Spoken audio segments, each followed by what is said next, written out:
So let's begin. So I would like to say thank you for your interest in this subject. A few years ago, I was very much felt alone with it in the dialogue of this subject around psychotherapy, mental health, and yoga and movement. And over the last, say, 5 years, I'm meeting people like yourselves, and we're coming together and learning about mental health, yoga, movement. And I'm really, really happy that today we have mental health professionals, psychotherapists, psychologists, counselors. We also have yoga professionals. And also there's now a place where it meets in the middle. Okay, so I've got psychotherapists who do yoga or are integrating yoga into their work, mental health workers who are also yoga teachers who are training as counselors. It's very, very exciting for me, and it's a lovely community. So today I want to share really my enthusiasm and some practical skills. Usually this workshop would be either a weekend workshop or a one-day workshop. So I'm condensing a lot of information here, and I want to make it practical for you as well, so you've got things to take away. So just before we begin, I'd like to ask if we could take about a minute just to connect with ourselves. So just to breathe, eyes open or closed, you choose, you decide. Just to around. And if you like, and when you're ready, just slowly coming back into your space, into your room. You may want to bring some movement into your body. And just taking a moment to notice your own energy today. It's a Saturday. We are in lockdown, or changes around that, depending on your circumstances. So just to notice your own energy, and it's a Saturday, right? So it's a Saturday vibe as well. So just notice how are you feeling? Tired, hungry? How's your blood pressure? Just notice what you might need right now. Okay, because then suddenly we're on the World Wide Web doing a Zoom call learning about quite a heavy subject as well. So just taking a moment to notice your breath. Right now, just notice. Inhale, exhale. Just notice your breath. Maybe is your breath sitting more in the higher part of the body, mid-body, lower body? Just notice, there's no right and wrong. Sometimes we notice and sometimes we don't, and that's okay. And I'm going to ask you throughout the workshop to just check in with that, because some of the material can be quite triggering, and just that we are even discussing it and going near it. So I invite you to keep checking in with that, and I will ask you as well. Now, working with the body brings up a lot for everybody. So that's as therapists, mental health workers, and yoga professionals. It brings up a lot of shame, anxiety. Again, I need to ask you to have compassion for yourself today. And again, it brings up a lot for our clients and our students. And I also need to hold that there's two bodies in the space, so it's bringing stuff up for us as well. So today, to be mindful of that. And again, I'd invite you just to notice if you want your camera on, your camera off. You make choice so you can make yourself feel as comfortable as possible. So the pace of today is quite fast. There's a lot of information. I'm probably being a bit optimistic about how much information I'm going to share. So it's a really big subject, and I've broken it down. There'll be lots of resources at the end, but I would encourage you to, if there's something that is interesting to you, maybe note it down or keep a mental note, and maybe follow that thread up, because if there's something that you're connecting with in the material, I have to encourage you to follow it up. There'll be something in your story, in your work, that's going to be relevant to. And some of the material is quite heavy. For all we're skimming over it, it does have an energy to it. Just take a moment just to think about who you're going to check in with if something comes up for you. I know as therapists and mental health workers, we have supervisors, as yoga professionals, less so, but who you might want to have a conversation with, and share. Just if something comes up for you, if you just take a moment to think about who that person may be.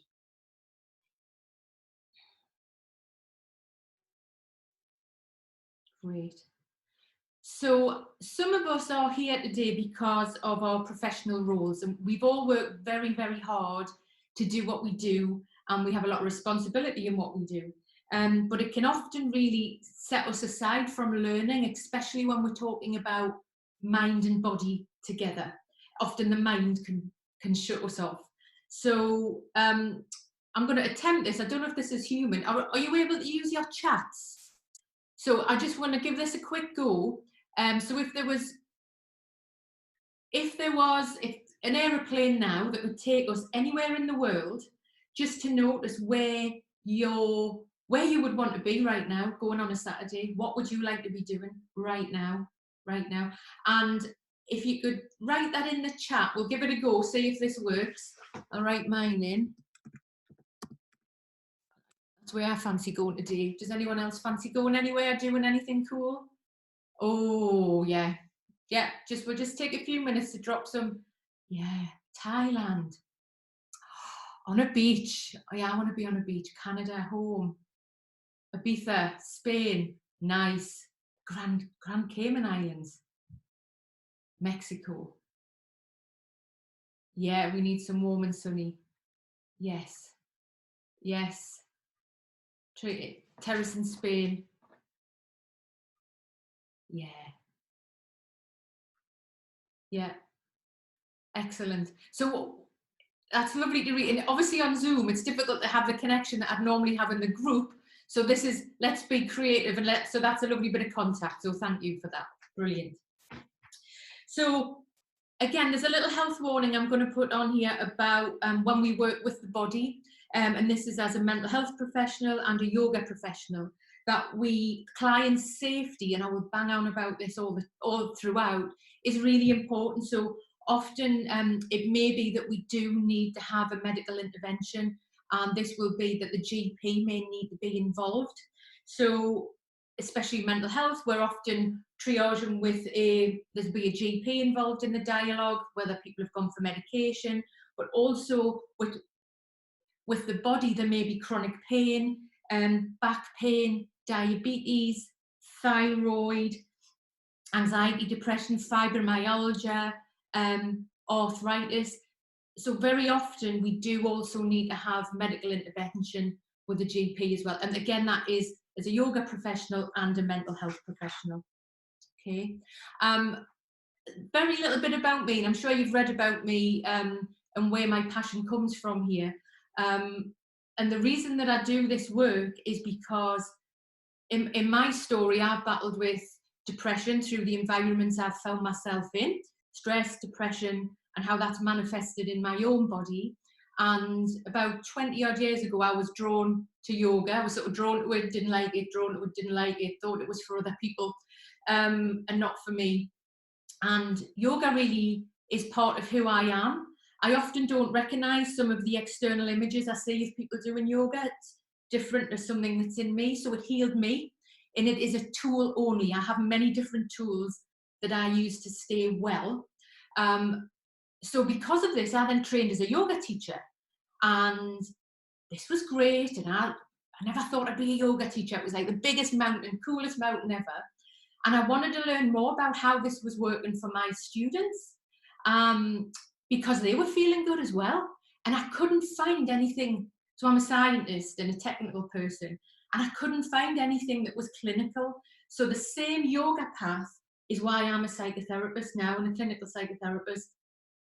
So I can explain to people clinically, if I need to, especially in a clinical environment, why it works, what's happening. And I'd like to share with you all today what that is.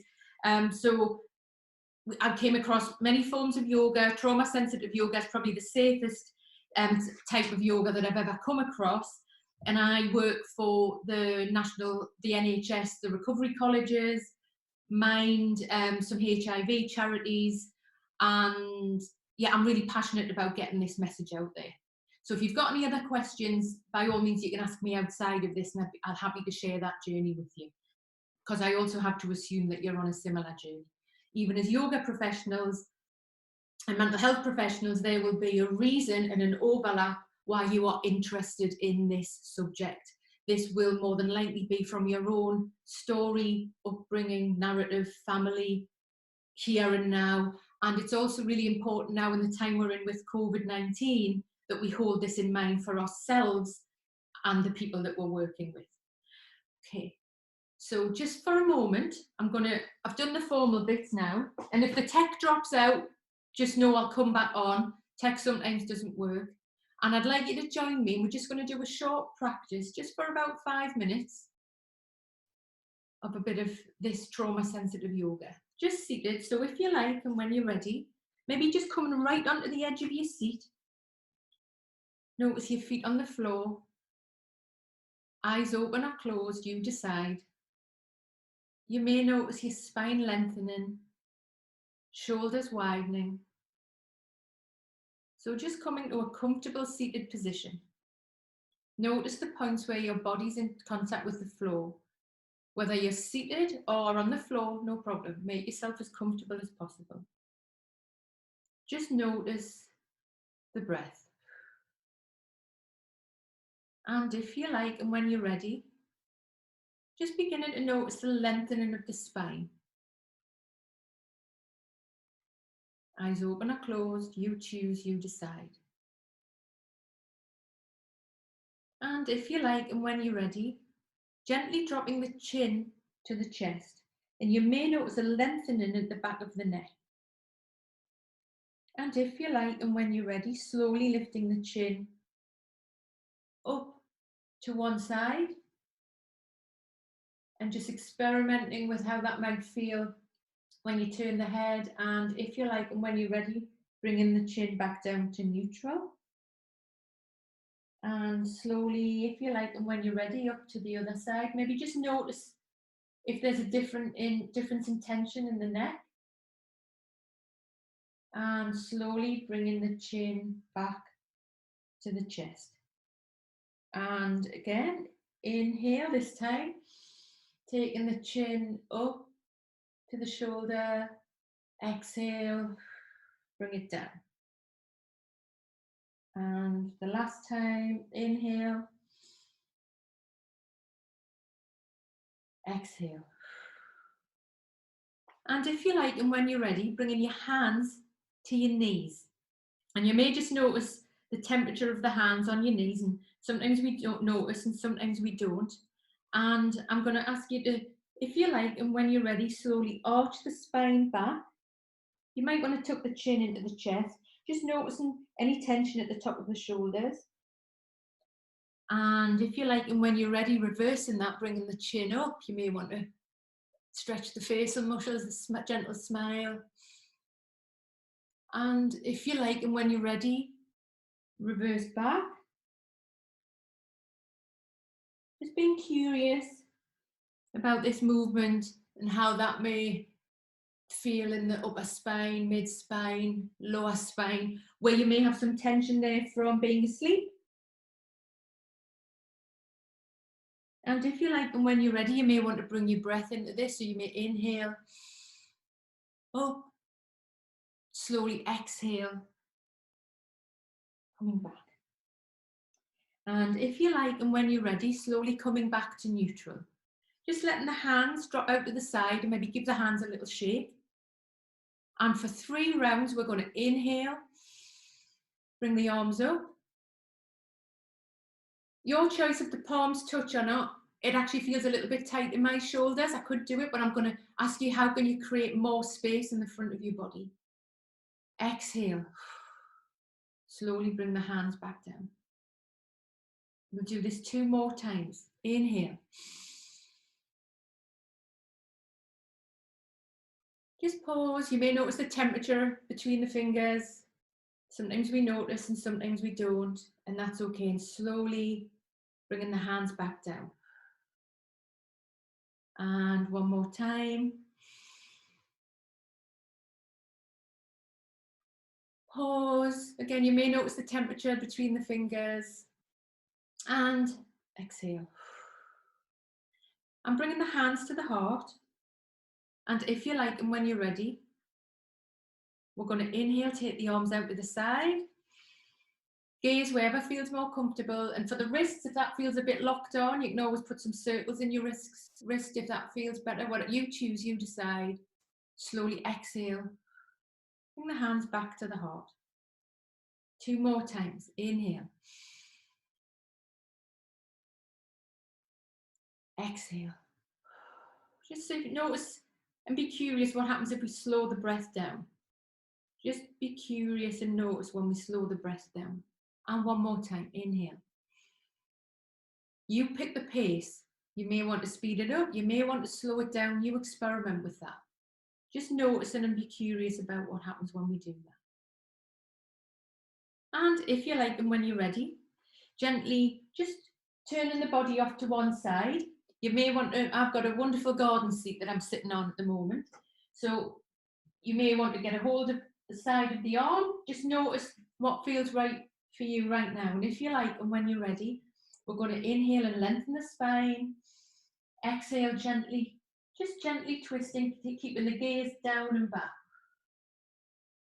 Again, inhale, lengthen. Exhale, gently take the gaze back, and you may want to twist. You choose. You control the pace, the breath, the level of that twist, whatever feels okay with you right now. And if you like, and when you're ready, just coming back to neutral, just noticing the unraveling of the spine there. And we're going to go off to the other side. So if you like, and when you're ready, lengthen the spine. Gently twist, take the gaze down and back. 2 more breaths. Inhale, lengthen. Exhale, twist. Inhale, lengthen. Exhale, twist. Slowly, just coming back to neutral. Noticing the feet on the floor. You may notice the spine lengthening, the shoulders widening. And if you like, and when you're ready, just beginning to bring some gentle circles into the shoulders. You may hear some clicks and pops, and just beginning to notice, does one side feel a little bit tighter than the other? So for me, this side, the right side's a lot tighter. And maybe just being curious about working on one side, the other. And I'd like you to choose, you decide how big you want these circles to be. You may want to take one in one direction, one in the other. Just feel free to control the pace for what feels right for your body now, but really noticing maybe from the left side to the right side. Just being curious. And you may want to even really squeeze the shoulder blades back. Just notice how that feels, taking the gaze up. Exhale. And if you like, and when you're ready, I'm going to ask you to shuffle right onto the edge of your seat. And we've got an option where we can, I'll sit back a little bit, where we can either just put the front of our arms and rest on our knees like this, taking the gaze down. Or if you like, you might choose to take the feet a little wider. Just shimmy onto the front of the chair and slowly take the gaze down. You might want to let the arms just fall, the head release, eyes open or closed. You choose, you decide. And just, you may notice a lengthening at the lower spine, mid-spine, in the shoulders. Let the neck be soft. Let the neck be soft, eyes open or closed. You choose, you decide. And if you like, and when you're ready, just wiggling your fingers, wiggling your toes. Taking a lovely inhalation and just coming back up to neutral. And again, just taking a moment here to really plant your feet on the floor. And how can you make yourself as comfortable as possible right now? Taking a moment to lengthen the spine, shoulders widen. You may notice the front of the body opening. Just taking a moment to check in what feels more comfortable for you right now. The chin a little bit down, up, middle, just experiment with that. And if you like, and when you're ready, we're going to take 3 more breaths, letting the hands fall to the side. So we're going to inhale, bring the arms up. Palms together or wide, so you create as much space in the front of your body as possible. Exhale. 2 more times. Inhale.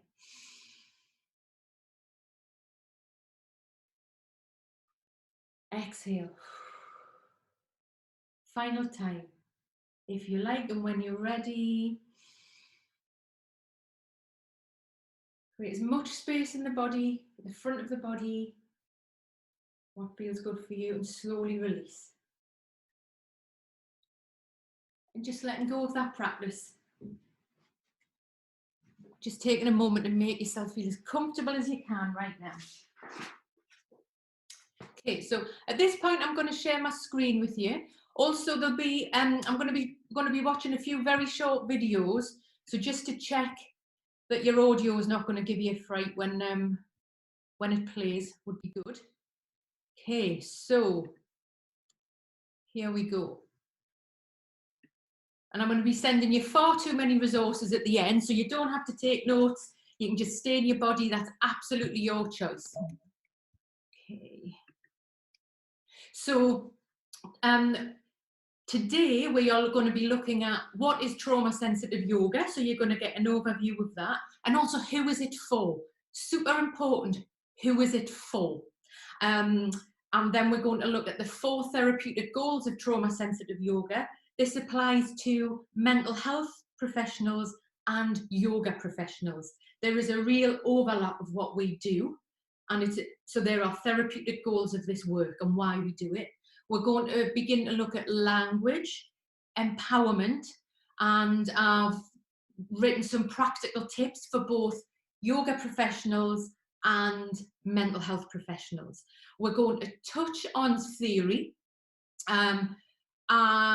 but obviously theory is huge and I could talk about this for a whole week. So we're just going to be jumping over some theory, and then we're going to do another short practice that you can choose to do seated or in the room, on the floor, and we're going to do some questions as well, okay, using the chat.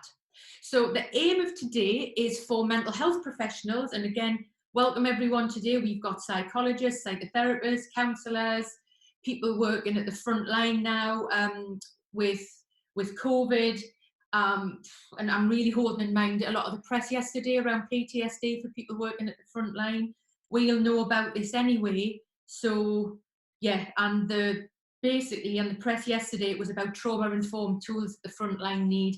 This is one of the tools today. So the aim for today is to enable you to use some trauma-informed body exercises alongside your current practice. And these can be used online as well as when we go back to face-to-face. And for yoga professionals, so really for the mental health professionals, they want to understand more about the body. Whereas yoga professionals, we want to give you information so you can make your classes more trauma-informed. So the yoga professionals actually want more clinical information. So we have a real shared space of knowledge here. So who is trauma-sensitive yoga for? And also, what is it? So, for me, trauma-sensitive yoga is the safest methodology I have come across in its purest form. And I'm going to explain this purest form, the rules of it, and where that's come from, because I'd like you to be able to reflect and integrate this into your own work. So we have to really hold what it is and who it's for and why. And for me, it's how we then integrate these tools. And I'll share what I've done with the different groups that we work with, because we might not always be working with trauma survivors, yet as therapists, we know we're always working with some level of trauma, and especially now, there's trauma in the room. It's in the air. It's in the collective unconscious right now. So the term trauma-sensitive yoga was coined by Bessel van der Kolk nearly about 20 years ago now. And the reason that it came about was because there was a lot of funding. First of all, initially there was funding for PTSD in the States because of Vietnam. That was the start of it, but really with Iraq, Afghanistan, most of the funding was coming from PTSD. So of course we need science to be able to get funding for this in a medical environment. So it's all about the research that we can do to be able to prove this. So when we work with trauma, it is always very, very complex. And this is why people get confused about what trauma is, what trauma isn't. I'll pull some of that apart today. So I've got lots of books to show you, and I'll take photographs of them after. But maybe therapists have probably heard of this book, but for yoga teachers, this book by Bessel van der Kolk I would recommend. And I'll send you a full reading list anyway at the end. So it's called The Body Keeps the Score. It's excellent. But Bessel worked in a trauma centre in the States, and he had a yoga teacher working with him, and they coined the phrase trauma sensitive yoga to be working with people. There was a lot of veterans that they were working with. And David wrote a book, and he's a yoga teacher, he's not a psychotherapist. So David wrote this book called Overcoming Trauma Through Yoga. It's great. So for yoga teachers, this is a really great book for you to read, and it's sort of all the recipes in there. I'm going to give you the top line of it. And then, because it was so popular, he wrote a book with a psychotherapist. So there's this book, and this is more for people working in mental health and therapists. Okay, so it's more in the room. I'm going to explain a lot about it now, what we need to do. So yeah, when we work with trauma isn't just about being in an accident. Trauma isn't about being a veteran. Only trauma, life is being born is traumatic. Trauma is a child who is unseen and unheard. And it really, so there's a real spectrum here. And it impacts our adult life. So trauma plays a debilitating course in the body. It reduces our ability to cope with situations and how we react, so we may disassociate. And in the body, it's as if the body's alarm system has gone on at the point of trauma, childhood, or when this has happened, and it doesn't get switched off again. So our brains are constantly on threat, scanning for threat. It's as if fear is built into our nervous systems. And very often people stop taking care of themselves. They'll never feel relaxed or at ease in life, always on guard. They can't relax. This may also manifest, and I've seen this, and I'm therapists in the room actually, and yoga professionals on here, this will be familiar to you, that you will see people who have had traumatic lives, and this manifests in chronic pain, chronic illness, muscle spasms, fibromyalgia, IBS, colitis, the list goes on. Okay, so there is a connection between trauma, childhood experiences, and how this is manifesting in our bodies. So very much when we are, and again, with what's happened with COVID, it's triggering anything. It's like we're on a hot plate again.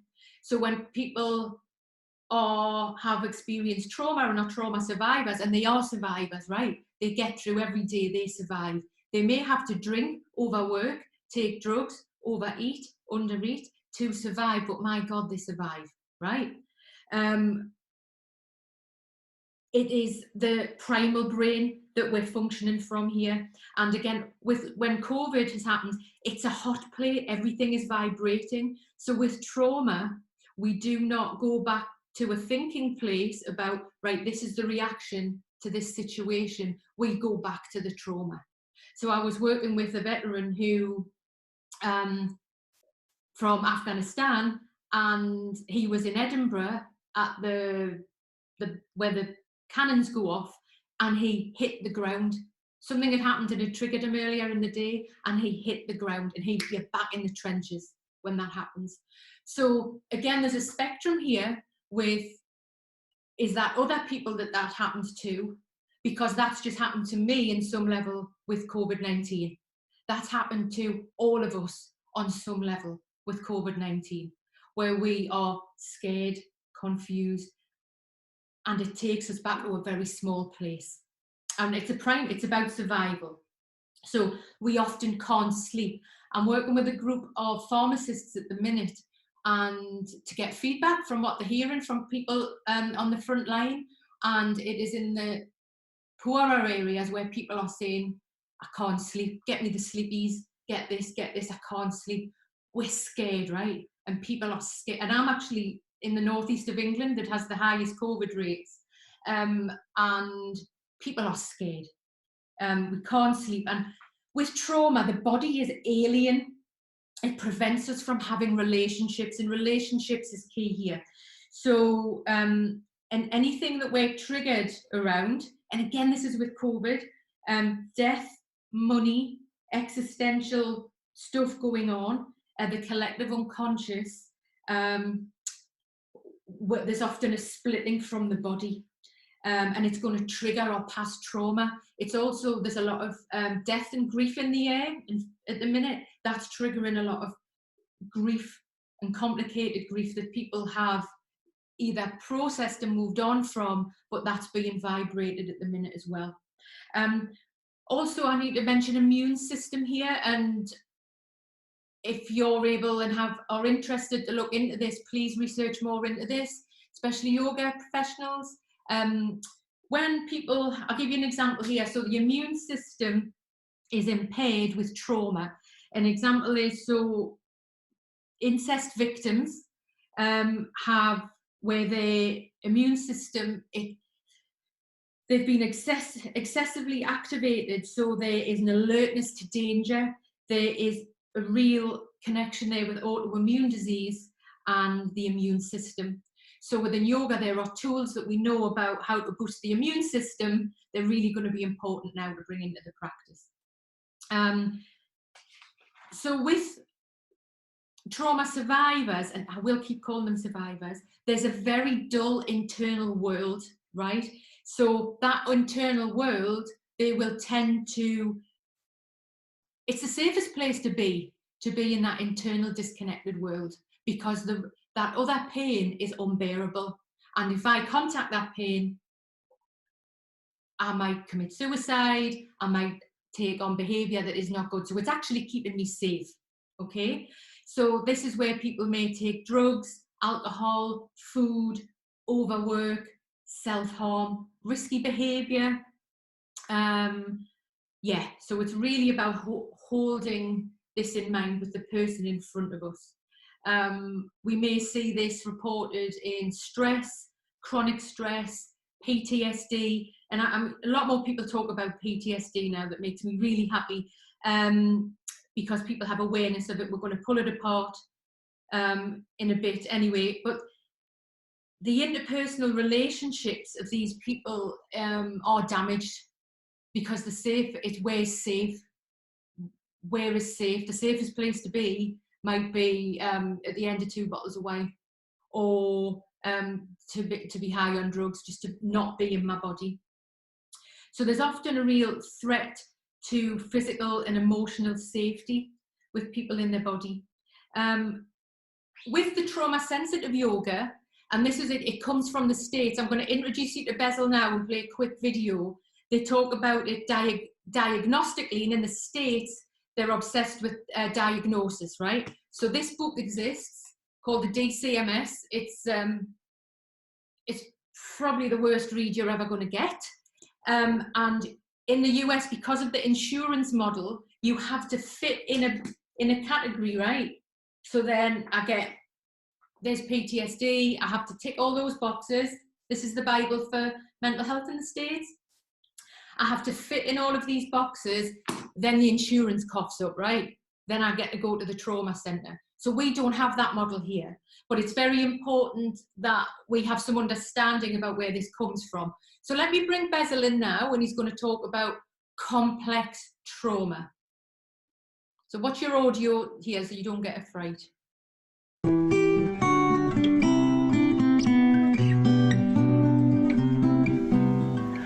What can happen when trauma symptoms go undiagnosed? For example, could behaviors like substance abuse, relationship problems, or even eating disorders stem from experiences of childhood trauma? You see, when trauma occurs at an early age, it affects development in many ways, and this can cause reactions that differ from what we see in adults who are diagnosed with PTSD. Dr. Bessel van der Kolk explains 3 ways that childhood trauma contributes to these problems. We're really beginning to develop a discipline of childhood trauma.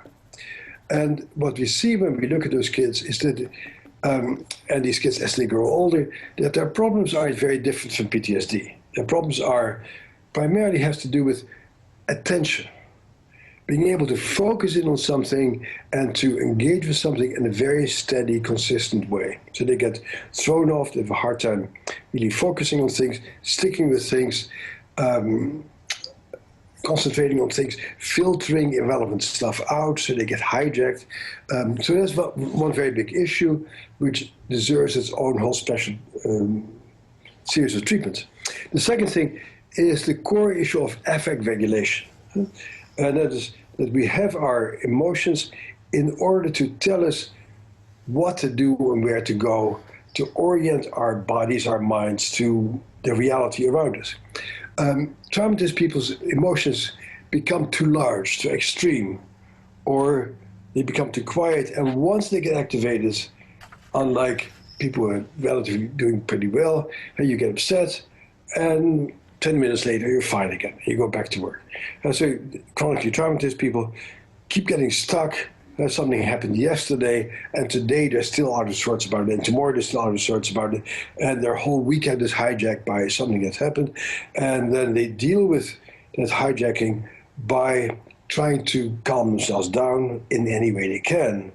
And that's where the whole issue of drugs and alcohol comes in, and self-mutilation and eating disorders, because they all seem to be chronic adaptations to this affect dysregulation problem that you see in this population. The third area is in the area of relationships. So if somebody has messed with you, you have a basic perception of the world that people will hurt you, will make you not feel safe, that you're helpless, that people are going to mess with you. So you position yourself in the world as somebody who should always protect herself, or as somebody who should be aggressive or arrogant or distant or dependent and compliant and please everybody, because if you stand up for yourself, terrible things will happen to yourself. And so those are the main sort of 3 different areas. So it's not about memory, but it's the formation of the self, the brain, the mind, and bodily. As Dr. van der Kolk pointed out, it's important for us to understand the roots of these issues so that we can address them with targeted interventions. As practitioners, it's crucial that we learn to recognize developmental trauma so that children aren't misdiagnosed and given treatments that don't even address the core issue. Now I'd like to hear from you. Have you ever recognized So, in a nutshell, and I want to really put a bracket around this, trauma-sensitive yoga in its purest form is for really, let me just go back, it's for complex trauma. Okay, it's for complex trauma. So we are working with here in this conversation around very vulnerable, damaged people. Okay, we're not talking about regular people that show up at regular yoga classes or are popping in for a stress-related, work-related stress. So in its purest form, it is these very vulnerable people. And this is why these rules exist. The rules, I'm calling them rules, the methodology of trauma-sensitive yoga. So I'd like you to be able to hold this, and then I'd like to invite you to reflect on how this may be able to be integrated into your work with other people. Okay, so how this will then work with anxiety, depression, phobia, because I think it's relevant to everyone who's wanting to work on this level of safety. So there's something I'd like to raise your awareness of here around what yoga does in the nervous system. So when we practice yoga, we impact our autonomic nervous system. Okay, all good yoga will do this.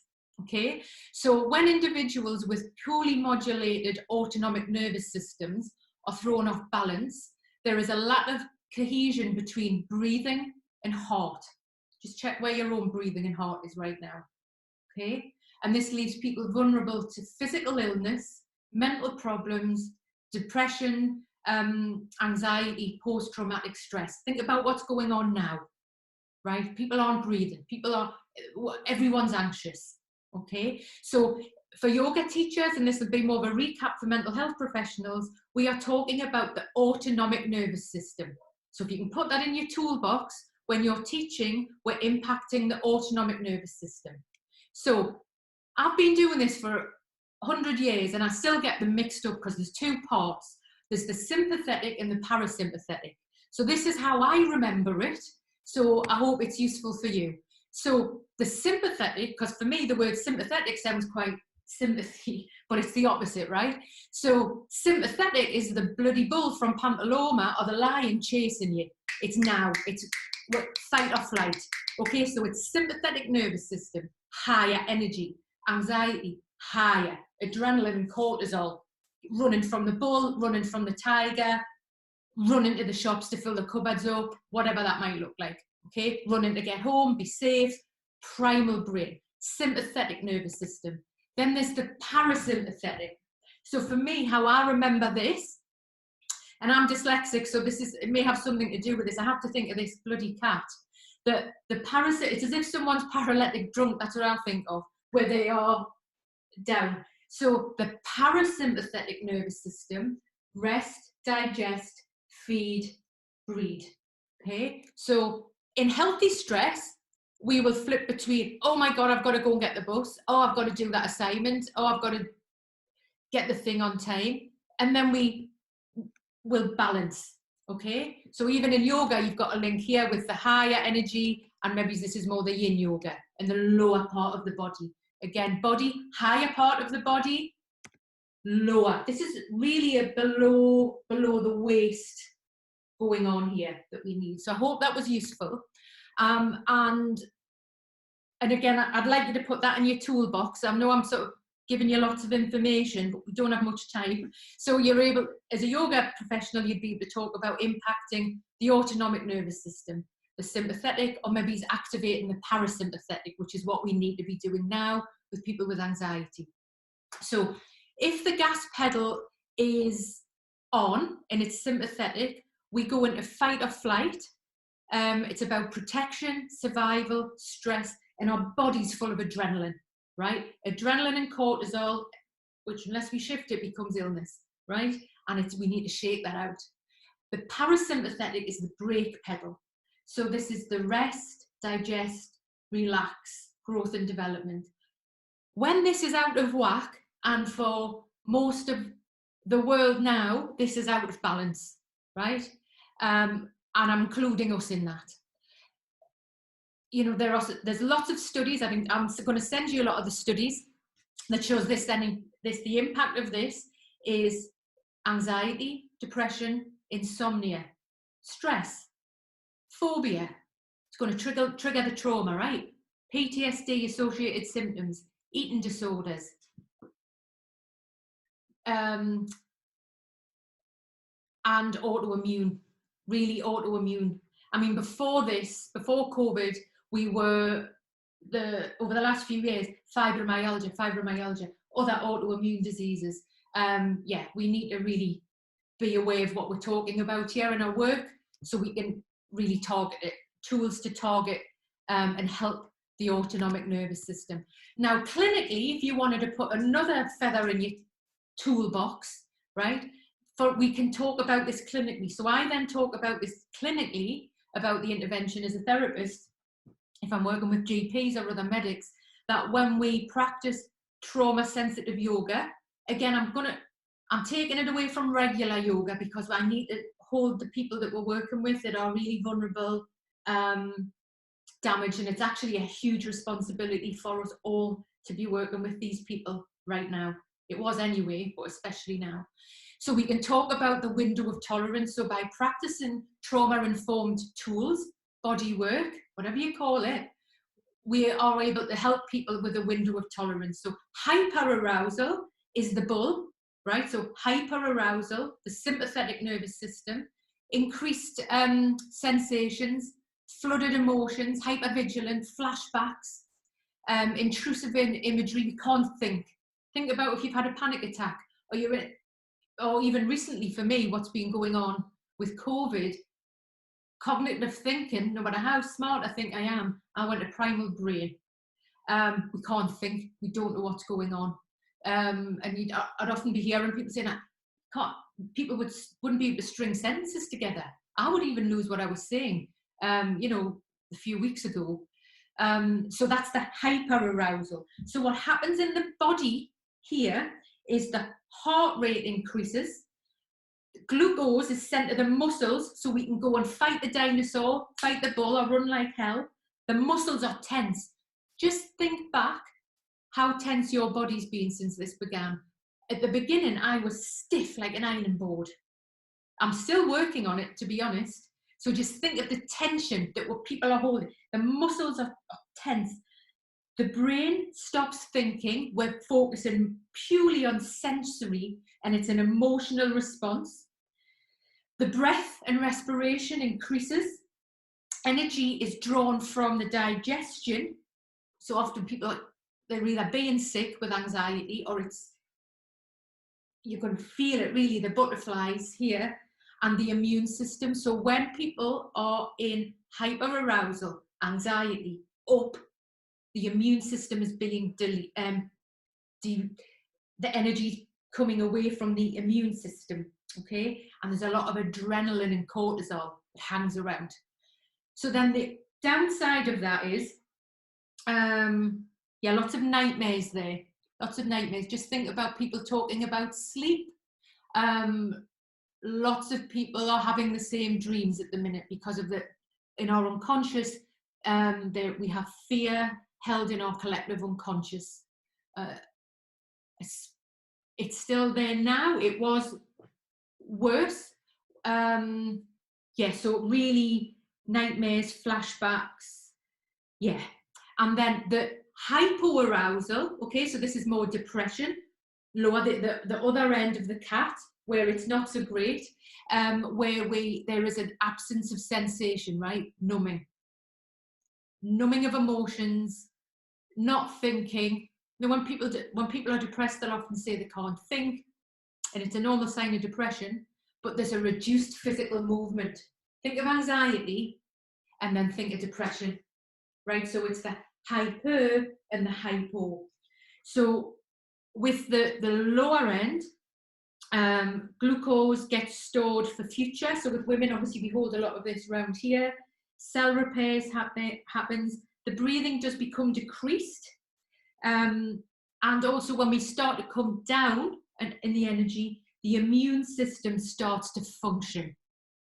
The immune system starts to function. So for yoga professionals, think about yin, think about some of the longer exhalations. So purely by inhaling for 4 and exhaling for 6, you impact the parasympathetic nervous system. Just that simple breath. I know we know loads of breaths, but the simple breaths impact the parasympathetic nervous system. So in a nutshell, I'm just aware of the time, when we practice yoga, when we practice trauma-sensitive yoga, we impact the window of tolerance. We're working with the autonomic nervous system, and we're able to bring people back into their window of tolerance, the optimum arousal state, a state of where emotions can be tolerated and information integrated.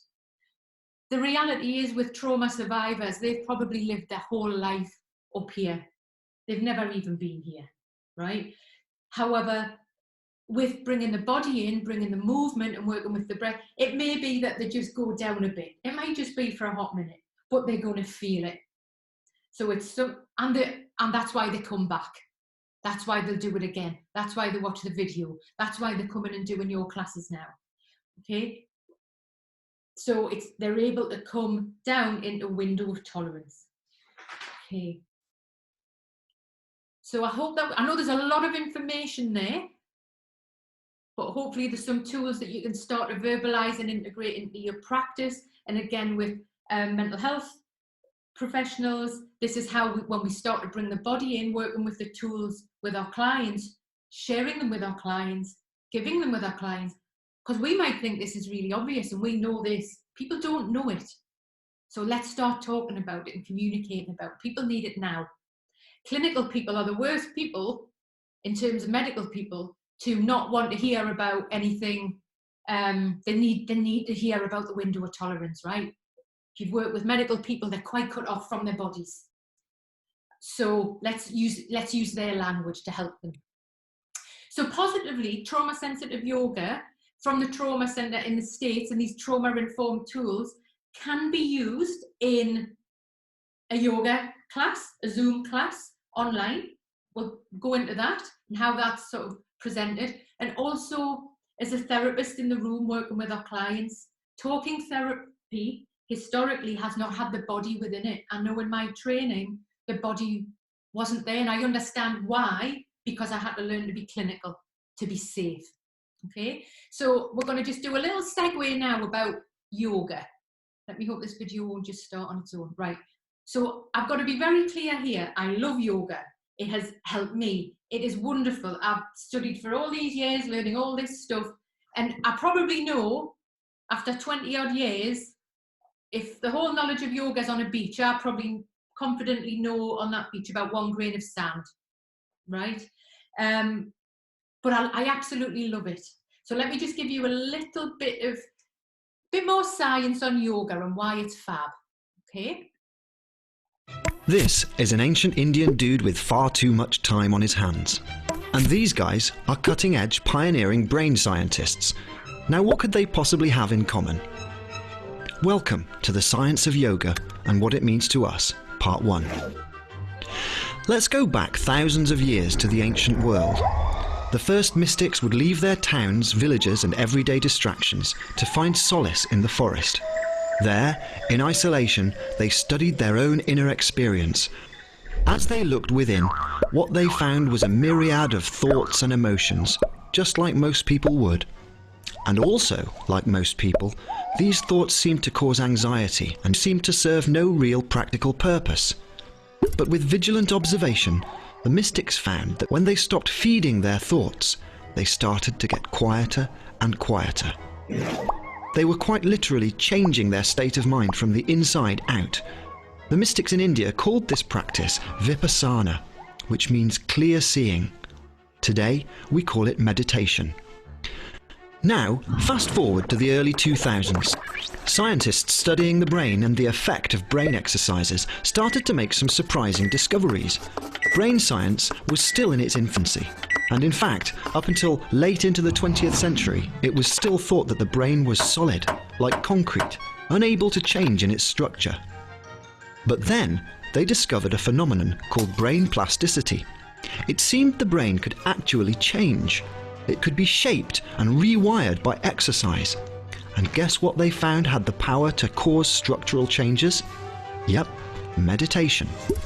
Several studies found a whole host of structural changes in the brains of people who meditated. Here are some of the changes they found. The default mode network, which could stimulate wandering and aimless thought grooves, was quietened down. The amygdala, which processes fear and anxiety, reduced in size and activity. Grey matter in the sensory regions of the brain increased, which in turn enhanced sense perception. These were startling discoveries, and it became clear that there was something to this ancient practice after all. But it's not just neuroscience. The field of psychology also owes some recent developments to this Eastern philosophy. The mystics of old times claimed this simple fact: with regular insight, you'll see that your thoughts are not real. And the recent success of cognitive talk therapy uses this exact same strategy. The subject learns to see the falseness of their own repetitive thinking. They're simply an interpretation of what is going on, not the actuality of what's going on. So, what's the difference, you might ask?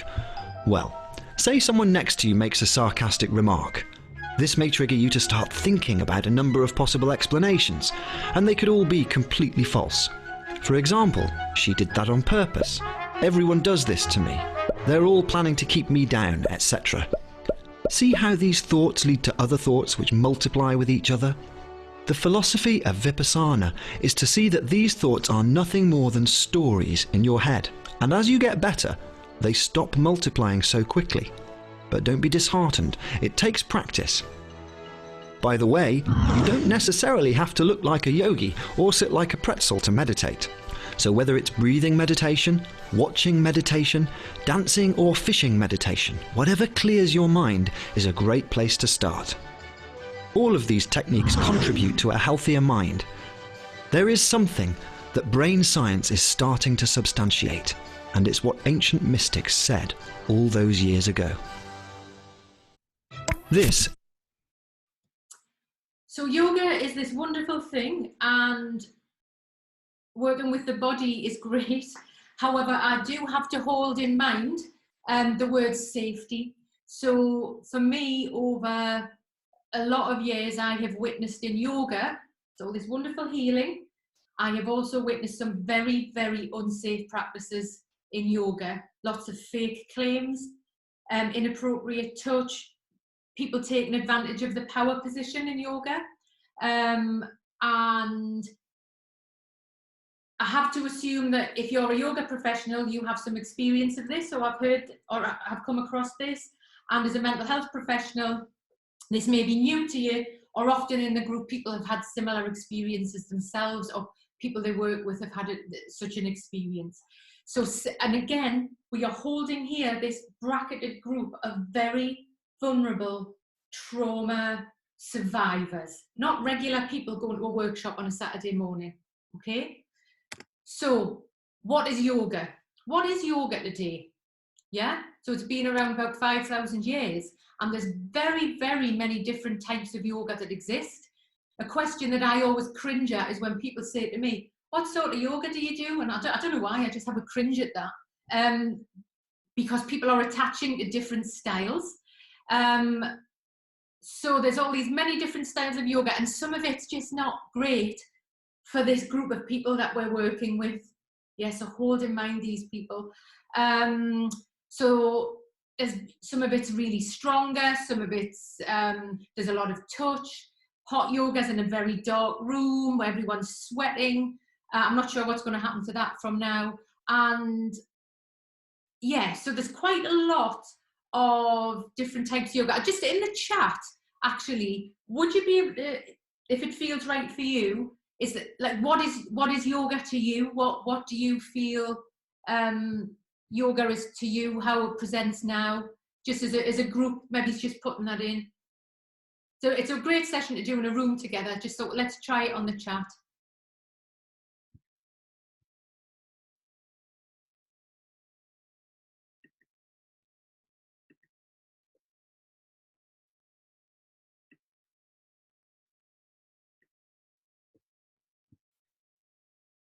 Yeah. Yeah. Yeah, brilliant. Yeah. Yeah. All good. All really good.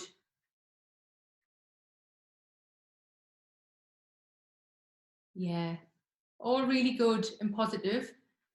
And and I can hear that we've experienced that. However, when we talk about safety, and actually there is a Netflix documentary on Mr. Bikram, and this is why hot yoga can't be called Bikram anymore. So it's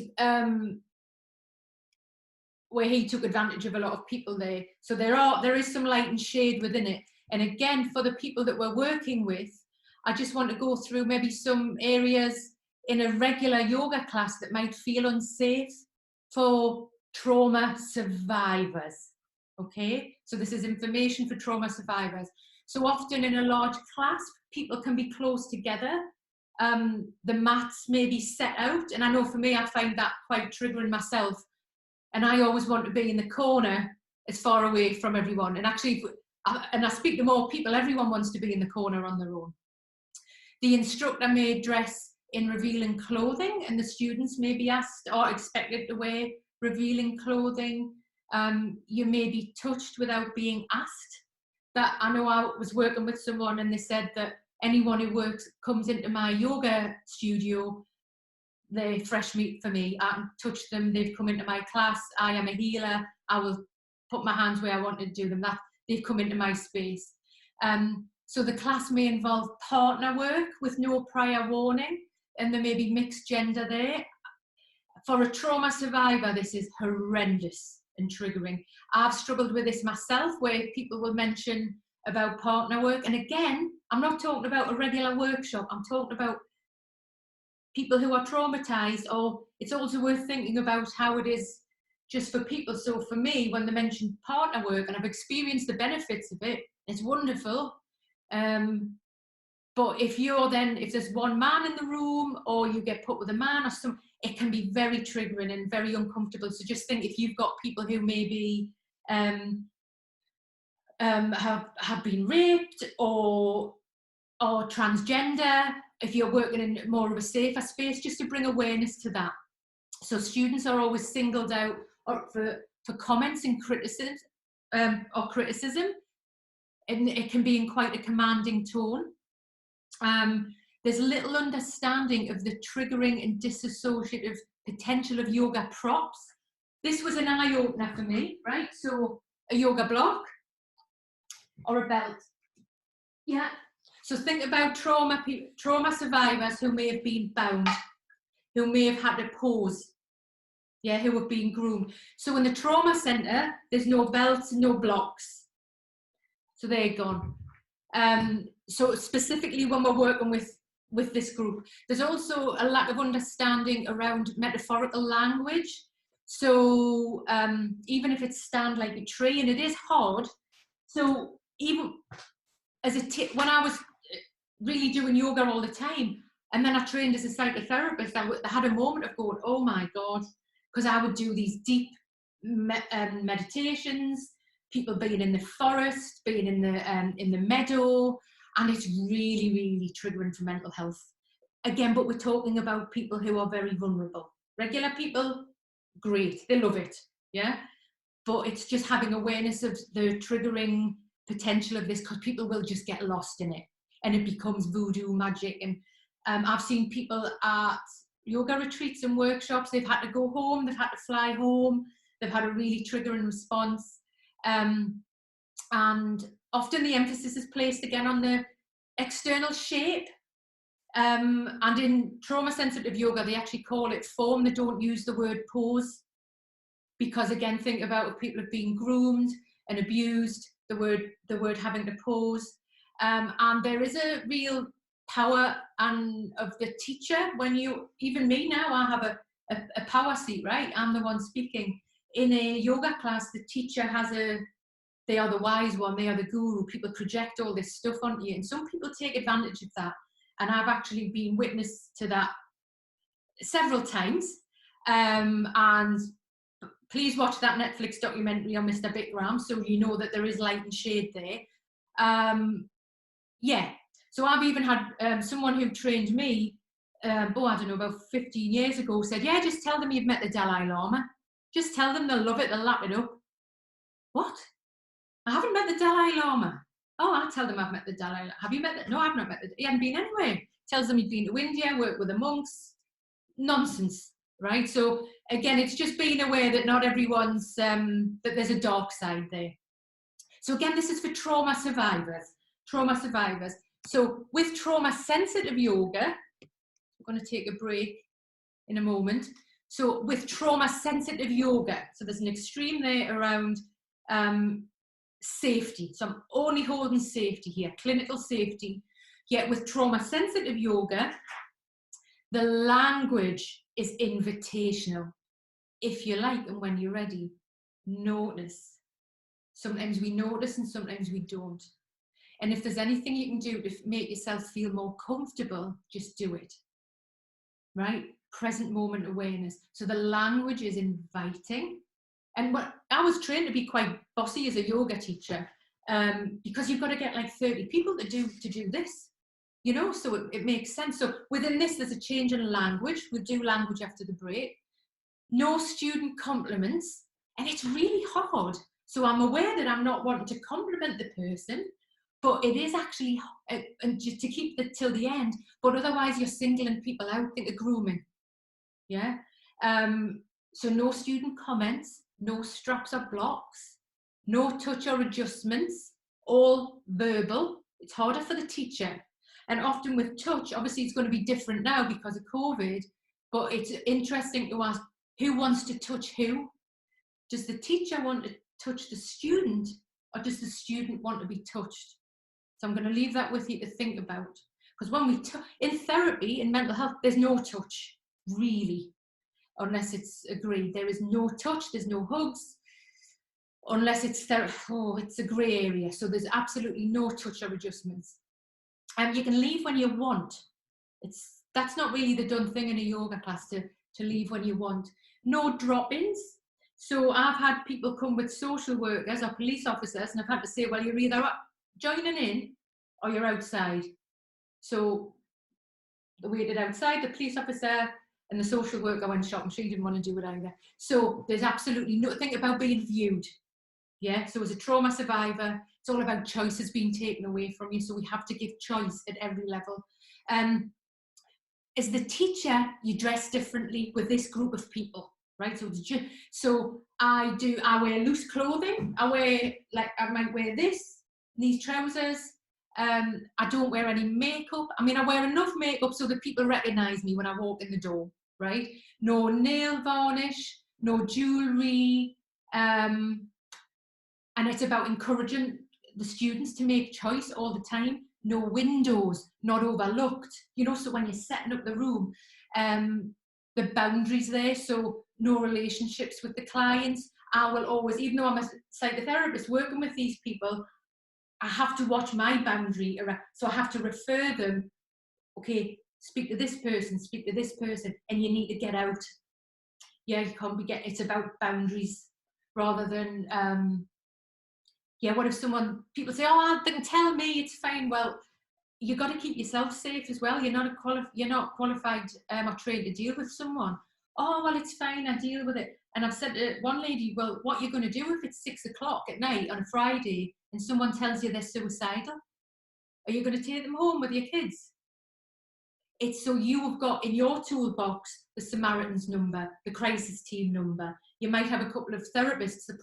You probably have therapists in your yoga classes that you're able to refer them to. So you keep yourself safe. For me, it's the power of choice that I've found absolutely staggering. So often the people we're working with here on a trauma-sensitive class they've not been to regular classes, they can't afford them, they're for other people, right? So when I say, I actually have people put their mats in the room where they feel more safe. I don't control that.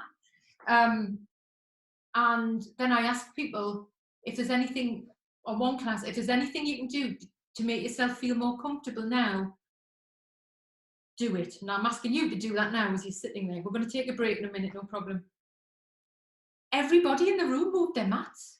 In a regular yoga class, people have the mats out, like the joke about German people on holiday with towels, right?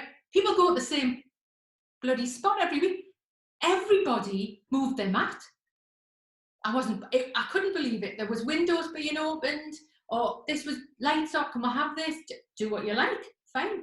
One lady would come for 10 minutes every week. At least she was engaging with services, yeah? And it was a safe place for her to be. They can leave, it's fine. It's giving people choice. Trauma is where choice has been taken away. So we're going to go take a 20-minute break now. So I'd ask you just take a breath and maybe check in with yourself. And there's a lot of information here. And ultimately, the tool of trauma-sensitive yoga, these trauma-informed tools that I'm literally just giving you some scoops of ice cream of here, yeah, to start. These are tools for befriending the body.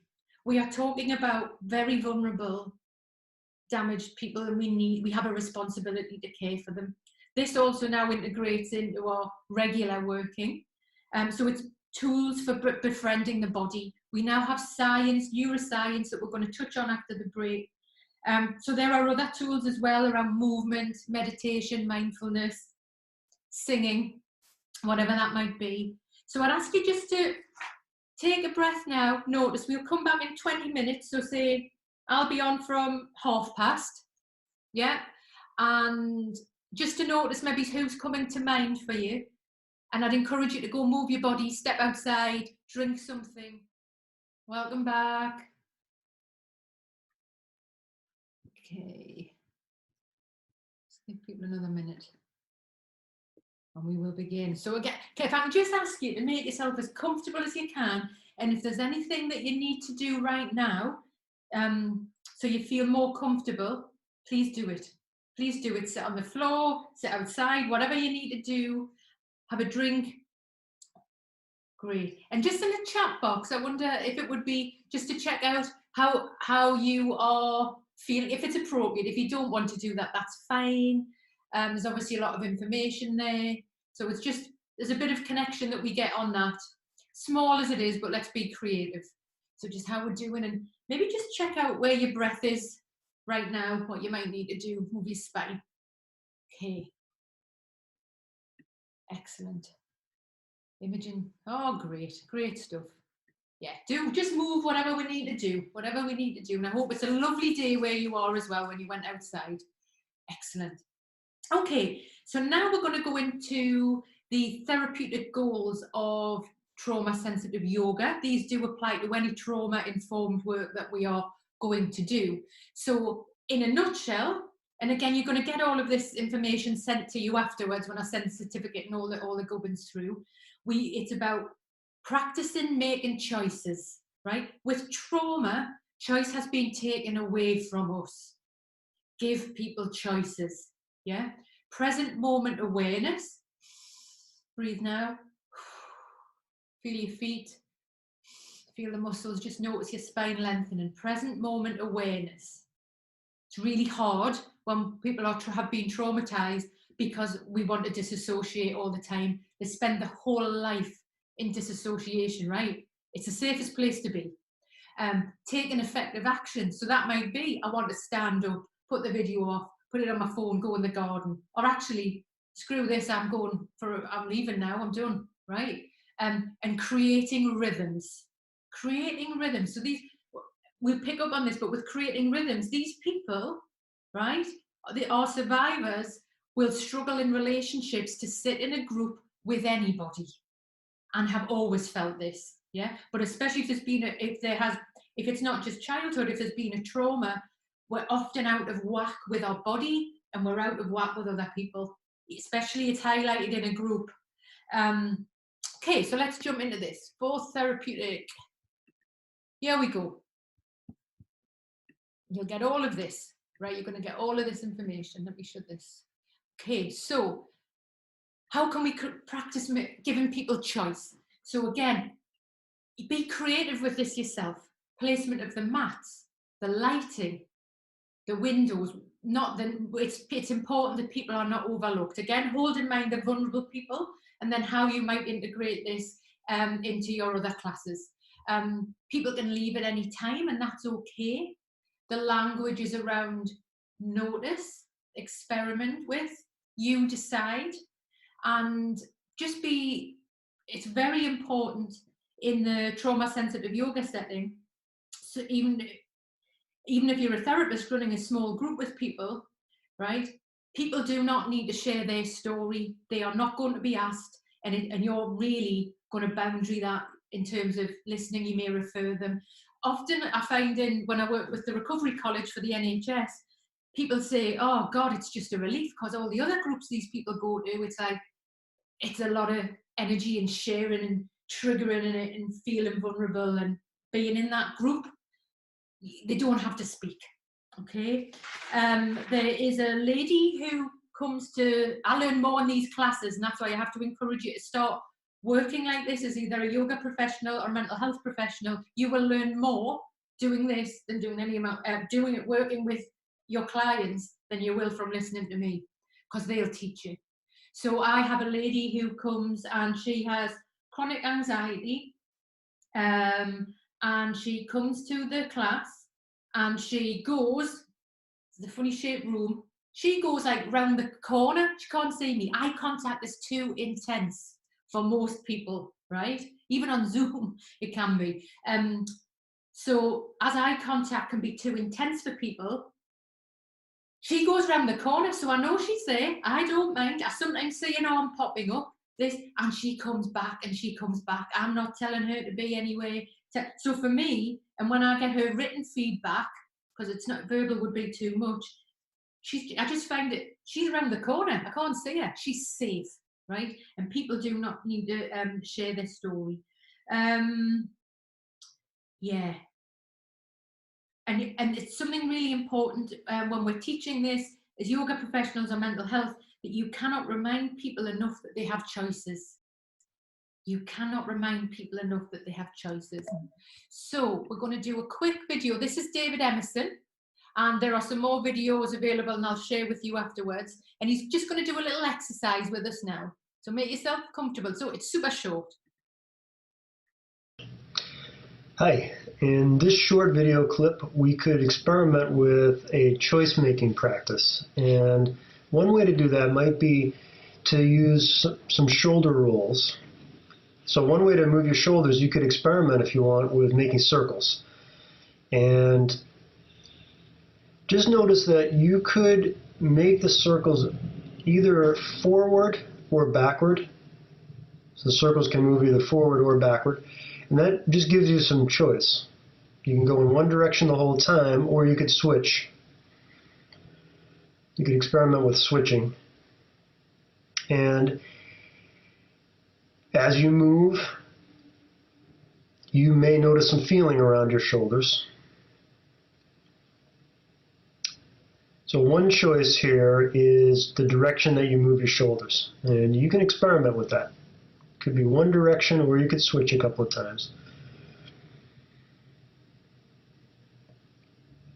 Another possibility is that you're in charge of the size of the movements. So you can make these movements smaller or bigger. And again, that just provides more opportunity for choices. You can make very small movements, you can make bigger gestures. Sometimes we know what we want to do, and we could just do that. We could make our choice based on the fact that we might know what we want to do. Sometimes we don't know, and in that case, one possibility is to notice how it feels. So the different size movements might feel different. Smaller movements might feel different than bigger movements to you and your body.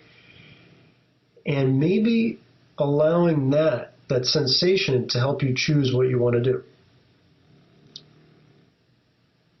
So there's a couple of connections with happening there. One is that you are in charge of the size of the movement. You can experiment there. Another piece of that is the size of the movement you make might feel different in your body. It might feel different. So you can experiment with noticing sensation. Then possibly how that feels to you might help you choose what you want to do. And the choices like you and I make might be different.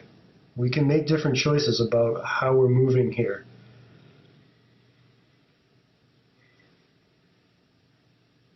And just experimenting, maybe a little bit of shoulder circles.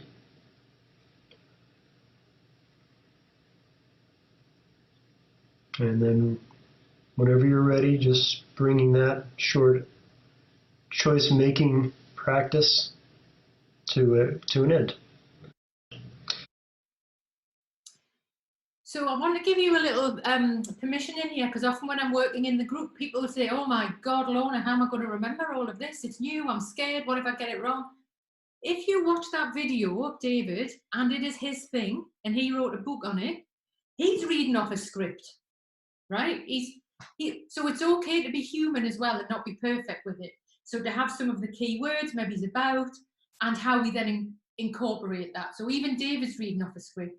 In therapy, when I'm working with people as a therapist and we bring the movements in, I might have a few words down with me, or I might have a few notes in front and the client doesn't know that maybe it's new to you. And I just have to maybe encourage you to just give it a go. Just think about maybe as a therapist, who's maybe coming to mind?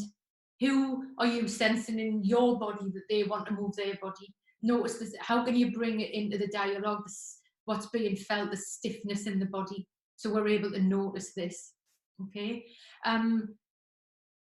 The single most important issue for traumatized people is to find a sense of safety in their bodies. So again, for therapists, this is not for all of our clients. Some people will be so traumatized this will open up too much. So there's a health warning there. And for yoga professionals, if you've got this marketed as something for anxiety, depression, or trauma, certain people will come, certain people won't come. Other people will just not come back to your classes. That's fine, they're keeping themselves safe. People will keep themselves safe. So the goal of treatment, this treatment and this intervention, and it is a tool, is to help people live in the present, even if it's just for a flash, right? That window of tolerance, without feeling or behaving according to irrelevant demands of the past. So with PTSD, one of the couple of key symptoms of PTSD is that when something, well, obviously there's flashbacks, but when something happens, it takes us back to the trenches. Okay, so it's how we are able, and that might be unbearable for them. Okay, so I'm going to show you another quick video of Bessel van der Kolk talking about yoga. And so really it's about the physical reality in the here and now, and our neurological, physiological reality as well.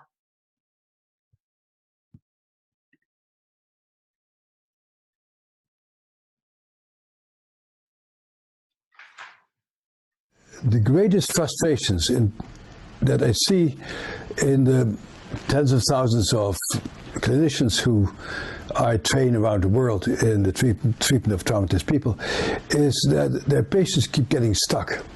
They getting stuck in having too many feelings, by being overwhelmed by fear and feeling shut down and unable to engage. So the great challenge in treating traumatized people is to help them to be focused and to be present in the here and now. And talking alone generally does not do that. And so what is necessary for us is to begin to explore how people can become still and focused and be present in the here and now. And there, a major avenue was learning about yoga and learning about traditions that are not Western traditions, not part of Western psychological traditions, but traditions that have been practiced in China and India and in Africa for thousands of years. And those are practices that have to do with, one, interoception, noticing yourself, feeling yourself, and learning how to quiet yourself down through movement like Tai Chi, through breath as you find in yoga, and through movements that help your body to calm down and to come into the present. So people may start taking a yoga class, and initially when they start have any feelings at all, they become so freaked out by those feelings that they need to cut themselves with razor blades to make those feelings go away. And now they take a yoga class, and the yoga teacher says, notice your leg, notice your butt, notice your abdomen when you make that twist. And the calm voice of the yoga teacher and the quiet encouragement to just focus, to not dissociate, and the guided voice, the guided power of breathing, to just feel what you're feeling and to notice that your feelings are there and keep changing. And when you focus on your toe, you have a different feeling than when you focus on your knee, which is a different focus than when you feel on your butt. You become aware of what actually goes on in your body. And the next time when somebody doesn't say good morning to you, or you are working very hard, you don't get overwhelmed by your feelings.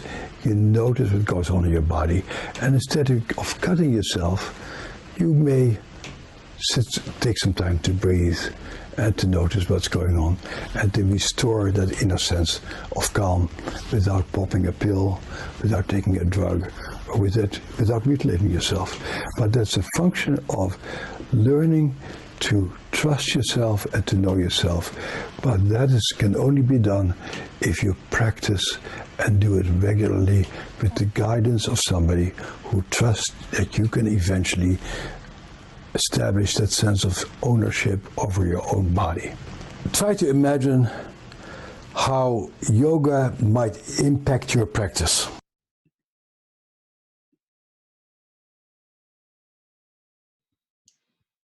And I'm really happy that there are more and more yoga professionals here, because as a psychotherapist, I don't have people who I can really refer on to. So I have to encourage you in your local communities, if you know therapists, if you're working with people, if therapists know yoga teachers, to ask if they are using trauma-informed tools, or because we need to know that we're referring people to a safe place. So yeah, I have to encourage, and it's really positive that I know that we are starting to work together. Because often years ago I would recommend people for yoga, and then I had to stop because people were having some quite triggering experiences in there because the teachers weren't trauma informed, and now teachers are taking the training, they're more and more interested in this. So interoception, we're going to come back to that with a bit of neuroscience, because we've got some science behind that now, which is great. So trauma, why we need to take effective action, which is that I'm going to go and change where I'm sitting. It's an experience of being chronically disempowered, captive and immobilized, and really it endangers a deep sense of learned helplessness. So just notice maybe who comes to mind with those words. And it's heavy stuff. It is heavy stuff. So taking effective action. Again, it's this language, and I'm repeating it through today. So is there anything you can do now to make yourself feel more comfortable? And I'm inviting you to do it. That might be itching your nose, having a wiggle, lying on the floor, whatever. Yeah, do it. Again, in therapy, this applies to both the yoga space and also very much so in the therapy room. So people may want to sit, stand, and when we start to notice what muscles that we can choose, what muscles that we're actually going to move. So I'll give you an example here about taking effective action in this tone. So just a little bit of a live interactive piece here. Could you lift your right arm? Lift your right arm. Just let that go. And now, if you like, and when you're ready, gently lift that arm.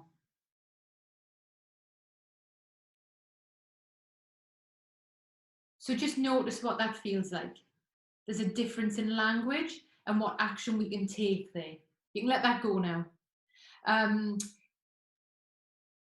So yeah, really for me, the power of people having choice and taking this action, it's where I've really learned in the room when I'm working with people.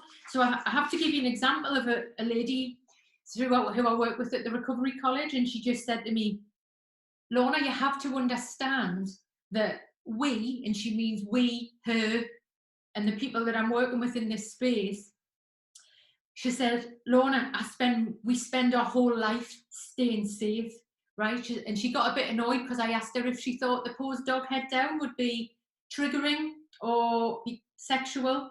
And she said, the fact that I've got to this group and you are working in here means that we trust you.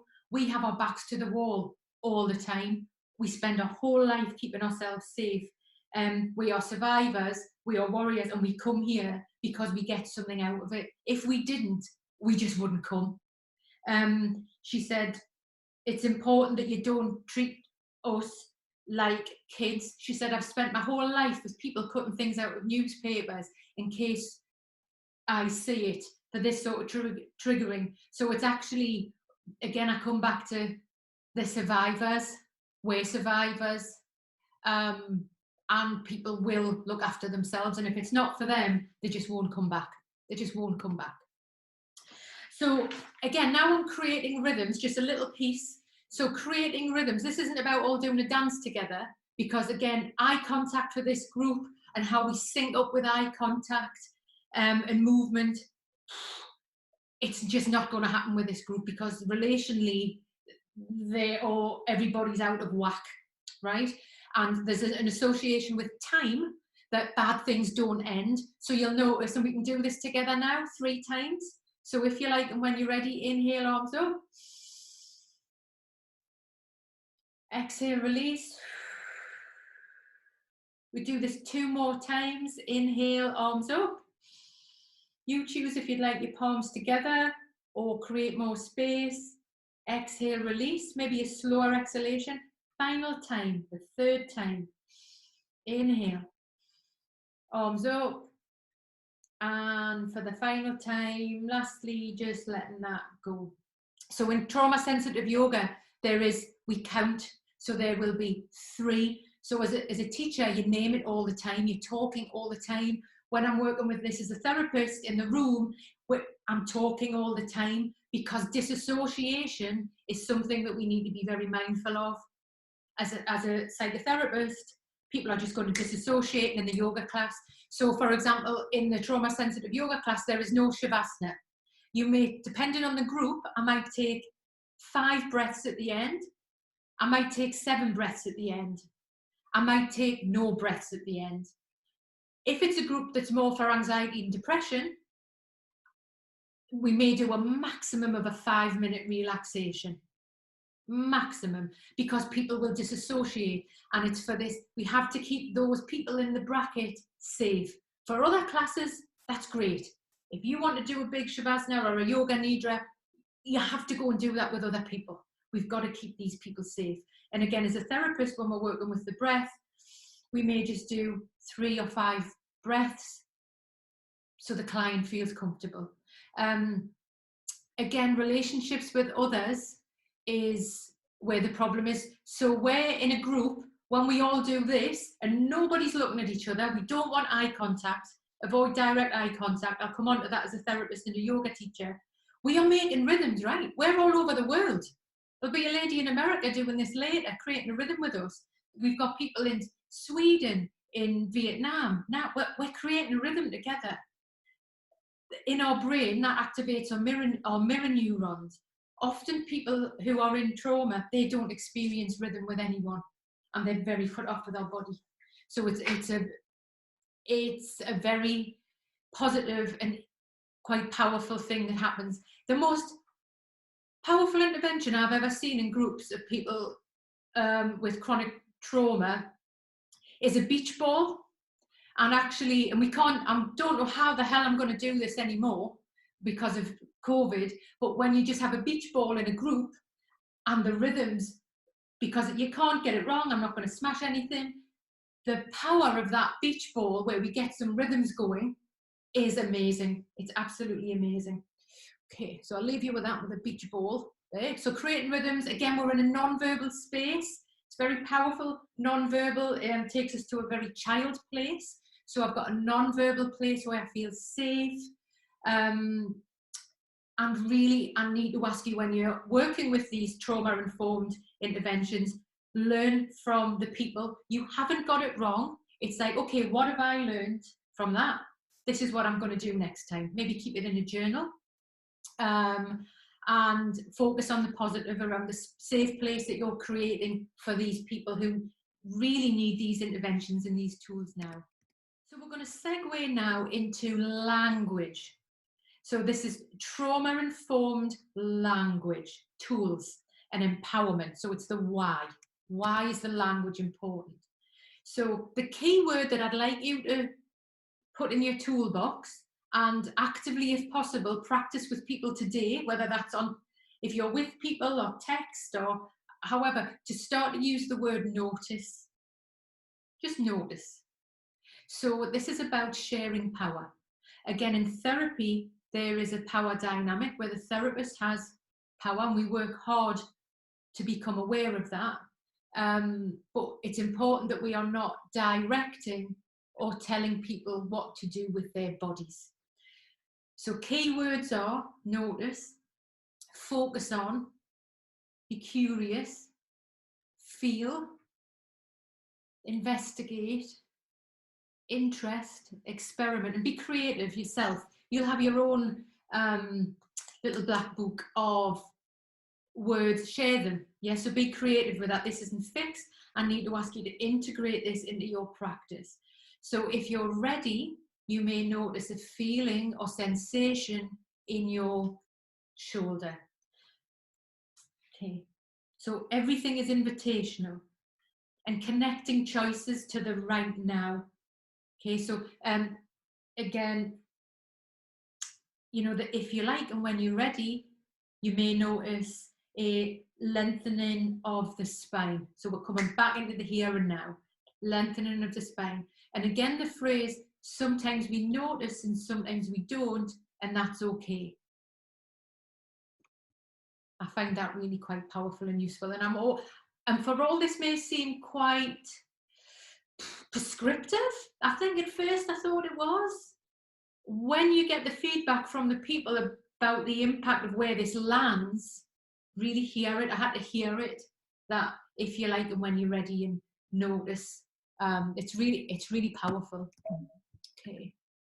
So, and why we need to empower these people, right? Because no intervention tool that takes power away from the survivor can possibly foster her recovery, no matter how much it appears to be in her immediate best interest, right? So this isn't about you having a hunch as a therapist that the client would like to do a bit of yoga, or the client would like to do some movement or breathing exercise.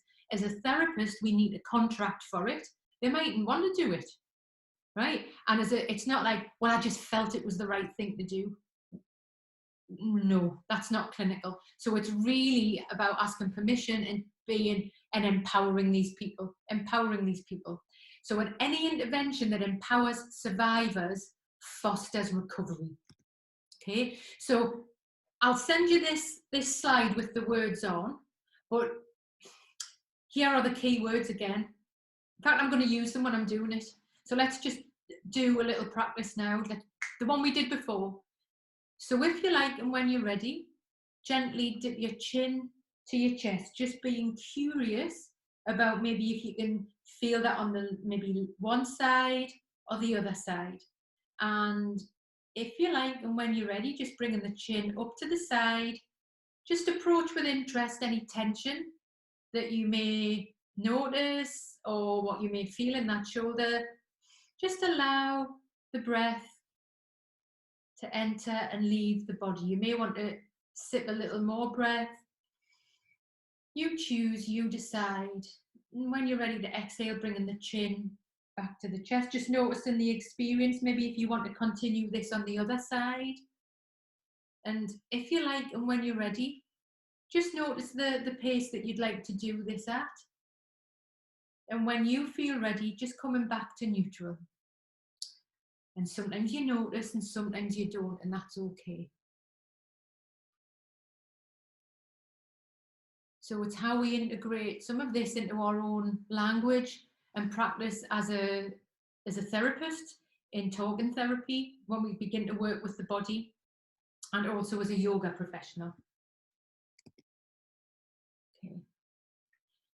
Yeah, so here's the key. Again, I'll send you these slides that are really relevant to the learning. And this is as a therapist, people say to us, oh, Lorna, I need like a million things to do.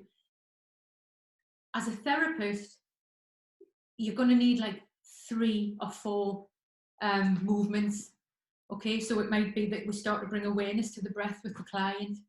And the breath can be shaming, so you need to be aware, is the breath, a lot of people with trauma, they can't breathe, or they've spent their whole life breathing here. Okay, so we're going to shame them if we start talking about breathing in the lower belly. They'll not think about a little kid when you ask them to breathe in, they might pull the belly right in, okay? So it's often, and I've experienced this where people have been really shamed about the breath because they're so disconnected with the body. So please be mindful of the client you're going to work with here. So you may, as a psychotherapist or a counsellor, that we may just work with the shoulder rolls, the breath, the hands up, so that there's more here than you'll ever need. Okay, of course, I will encourage you to get the book and look at things online, and you're welcome to ask me questions, but you can do it. You can do it with the simple language and a few movements. Okay, so the choice making, notice, curious, experiment, you decide. And also it's really important that you give choice. So, you know, it may be, so if you like, and also lots of these clients they may not be dyslexic, but they don't know the left from the right, right? So with trauma, they just get confused. So just to hold that in mind as well. And it's quite difficult when you're teaching that to sort of let go of that. Yeah, so let them choose which, if they want to go to the left side or right side. Okay, great. And if we were working in the group, we would do some practice together and really get it in the muscle. So I really have to encourage you to get it in the muscle today, tomorrow, somehow, to get it in the muscle. And that's for therapists as well. Okay, just notice who's coming to mind here. So I'm going to give you these are a few tips that I've sort of condensed. I've juiced these for you. So I hope this is useful. And again, I'm giving suggestions here. Nobody is having any power or telling anyone what to do. I'm just sharing with you some of my learning that I've found. So very much for mental health professionals, for psychotherapists, counsellors, psychologists. It's really important. First of all, this may not be for everybody. We have to keep people safe. So I would encourage you to speak with your supervisor or clinical support about this. Contract for it. So it will be contracted in the work maybe the week before. So not spontaneous, I would recommend. Again, you might have a client who does lots of yoga and movement and breathing. So I have to trust your clinical knowledge there to keep people safe. Also, you might choose to drop the word yoga, because what does yoga mean? It can sum up, it can just bring up a lot of negative things as well. So that might be what the rich white people do as opposed to what we do. I've had that before. So actually, you might just call it movement. Should we bring some movement in the body in? Let's do some breathing. You decide for this. Again, lots of people do yoga. They may like it, but just notice what's going to be acceptable to the client. Again, given A and B choices. To use the trauma-informed language. Yeah.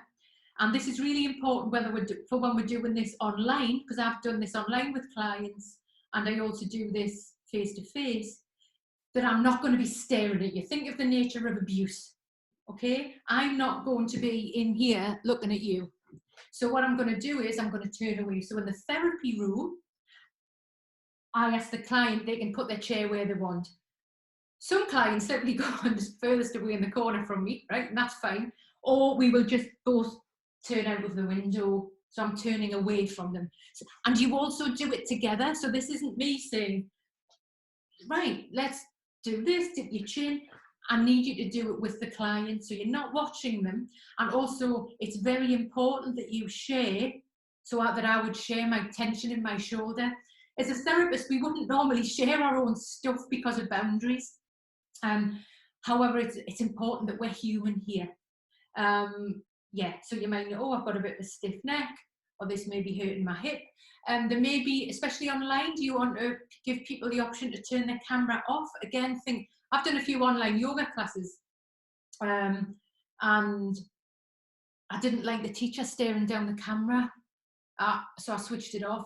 But yeah, just giving the camera off an option. I know even I'd done some psychotherapy training, and the group asked me to put my camera back on, and obviously I didn't. And then actually a few of them sort of said, oh yeah, I'm not going to put mine on either. So just be aware of that intrusion. There's a boundary there for working online. This can be done on the phone as well. for therapists, so we can breathe and move together on the phone. It works. The counter-transference is there. So I have to encourage you to even work with it on the phone. Name your own tension. And like I say, you just have 3. Put 3 movements. The breath, just ones that you feel are okay with you. And maybe put a few of the noticing language around the introspective language around, maybe noticing the muscle, and take it to supervision. Take it to supervision. It's really important that you take it to supervision. Okay, if you've got any other questions around that, I'll be happy to answer them outside of this. Or you can put them in the chat channel, actually, if anything's coming up, and then I can pick the questions up at the end. If anything's coming up around there, that might be useful for therapists. And for yoga professionals, it's a bit of a heavy slide, this, but this is just some things that I've learned that may be useful. Again, please pop questions in the chat, and it might be useful for other people in the group to see what the questions are. So just to really reflect on maybe your marketing, if you're going to be marketing around trauma-informed work, that you might want to set up a separate class, whether it's trauma-informed or anxiety and depression, just certain spaces where you may bring this language in and integrate it to keep people safe. Notice for props, are they essential for this group? Just to maybe reflect on that. Symbols are really important, because in a regular yoga class, what we might have, and is lovely for this vulnerable group of people, can be very triggering. So there will be no, I often have to go and strip a room out really, so there'll be no Buddhas, no crystals, no candles, no magic, no tie-dye, no chakras, because people will get lost in it. Think of the vulnerable group of people, and I've worked with people who've been very lost in it. Music, no music. Smells are very triggering for people as well. The class size, and I've learned the hard way with this, 4 to 8 people maximum. I won't teach the class if it's less than 2 people, because the eye contact is too much. Yeah, it's too intense for people. It's too intense for me, to be honest. And yeah, one-to-one can be intense. And actually, if people do want one-to-one, more trauma-informed body practice, they may want to bring somebody with them, and that's okay. So someone had brought a parent, but they have to do it with them. Okay? The time of the classes can be between 10 minutes, 60 minutes, 50 minutes, and also notice the time of day and what day it is. So, and even the time of year, these are just things to reflect on. So I was asked to do a group with a women's refuge, and someone had asked me to do it in November, December, and then a lady I was working with, she says, we can't do this then, because working with the body is going to open up too much stuff for people. It's opening too much, and Christmas is hard enough as it is. So it's just being mindful of what we're opening up for people. Time of day, Friday afternoon, not great. Even therapy on a Friday, I often think, can be a little bit tricky, because what are we opening up on with people? Notice your boundary. So I would recommend that maybe in your phone you have reference for GPs, therapists, the Samaritan's helpline, maybe your local crisis team, so you are able to refer people, especially from these groups, and just notice your own personal boundary and what you might be sharing with them. Really important in these classes, and we're going to practice in a bit, is I might really want to do this tree, right, that's up like this. It's not about what I want to do. I will always do the lowest. So always do your lowest tree, the most sort of flashy, right? Just keep it low and simple, because we want to encourage people. You may give option A, B, C. That's for them to choose. As the teacher, make it the most simple that you are demonstrating. Again, camera position can be off. Breathing. In the purest form of trauma-sensitive yoga, they say don't mention the breath at all. I do, because of the work I've worked with people on. When I've worked with groups of people, real trauma survivors, and I'm talking about people who are homeless, HIV, I don't mention the breath. Well, I know I'm working with real chronic trauma, I will not bring the breath in. As yoga professionals, who I assume you've been practicing for some years, I also have to assume you know the power of the breath. So again, with mental health, it can take us up or down, and we need to keep people stable.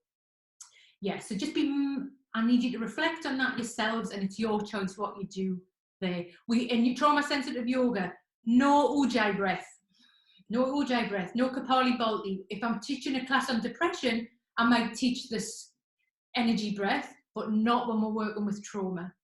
I've mentioned relaxation, and you have to talk all the time with this yoga, because we have to keep people here, because they will disassociate. So it is hard work, and you've got to talk all the time. I'm just going to name that. So if you're talking all the time, that's good. They don't use the word posture, as I said. No Sanskrit, because it sounds like voodoo ray.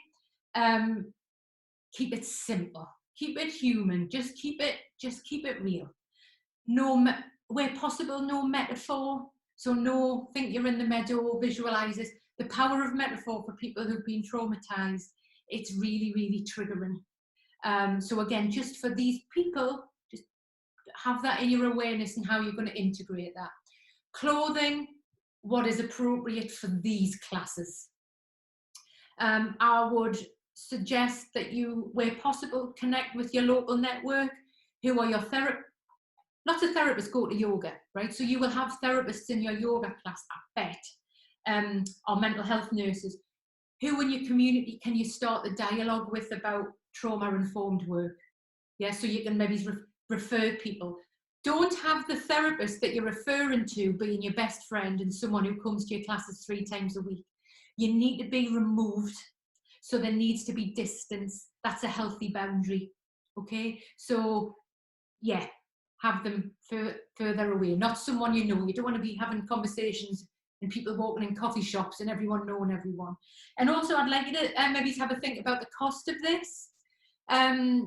If you're interested, we need people now to be working with charities who are trauma-informed, trauma-sensitive, body work, breath, yeah, in this safe way. We need that now. That doesn't mean you're not going to get paid. You may do some unpaid to have a relationship, but also now I'm getting paid for doing work with charities. I'm being asked by charities now who are paying. So it doesn't mean that you do it for free, okay? Because you are adding value here. So with charities, you probably already know charities. And cost of the classes, again, really just think about this. Don't give it away. You might choose to do it voluntary in some places, but in other places, not. So I need you to hold that in mind as well, because we need people who are going to value themselves as well. So the theoretical underpinnings. So with any movement, especially with yoga, there's been a lack of science and theory. So in terms of credibility medically, that's what we need. So the trauma-sensitive yoga, and you can speak about this when you're working with people, is based on attachment theory, which is huge and heavy. Neuroscience, I'm going to give you a couple of little diamonds there. Trauma theory, and it's also based on Hatha yoga. David Emerson is a Hatha yoga teacher. That's his primary training. Okay, so attachment theory, and I'm keeping this very light just in case the psychotherapists and counsellors are rolling their eyes going, oh no, not attachment theory. So attachment theory examines our way of relating with others and the world, and that this comes from when we were very small. So the main and the famous researchers and scientists behind this are a lady called Mary Ainsworth and John Bowlby. So there's a little table here that I find quite useful. So healthy relationships are super important, and this is where it's gone wrong in trauma and where we are misattuned. Yeah, so a healthy attachment is where the child can regulate their own emotions and there is an ability to self-soothe. Because of the synchronicity with the mother, so think of a baby and eye contact, right? This helps shape the development of the brain and the messages and the neural pathways in the brain from eye contact, okay? When that is not there and there's been no syncing in a non-verbal way, it causes a lot of mental health issues in the child and adult. A healthy attachment, we will trust people. There will be trust. Where there is a non-healthy attachment, we don't trust anyone. It also will really impact our proximity to others. Do I want to be on my own? Am I being clingy? So usually we will see this where there has been real inconsistency in parenting, neglect, and real misattunement in the child. Yeah, so if you're interested in this area, do look at the work of Mary Ainsworth and John Bowlby. I'll quickly go over the attachment styles. You have a secure attachment style where that baby is confident that the parents will be available for them and consistent, even if something is frightening. Then the parent will be responsive and helpful. So this helps the child explore and master the world and be okay even if they screw up. So they are brought up to be bold and explore the world, to be okay in relationships. People with secure attachments tend not to be in therapy for long. We then have the avoidant attachment where the mother was not available for comfort or love. The child from a very young age, and again, some of this is pre-utero, so before the baby is born, the relationship is there with the mother. So the mother was not available for comfort and love. The child has no confidence that when they seek care, that they will get it in a relationship. They often attempt to live without love or others, and it's very important for them to feel independent and self-sufficient.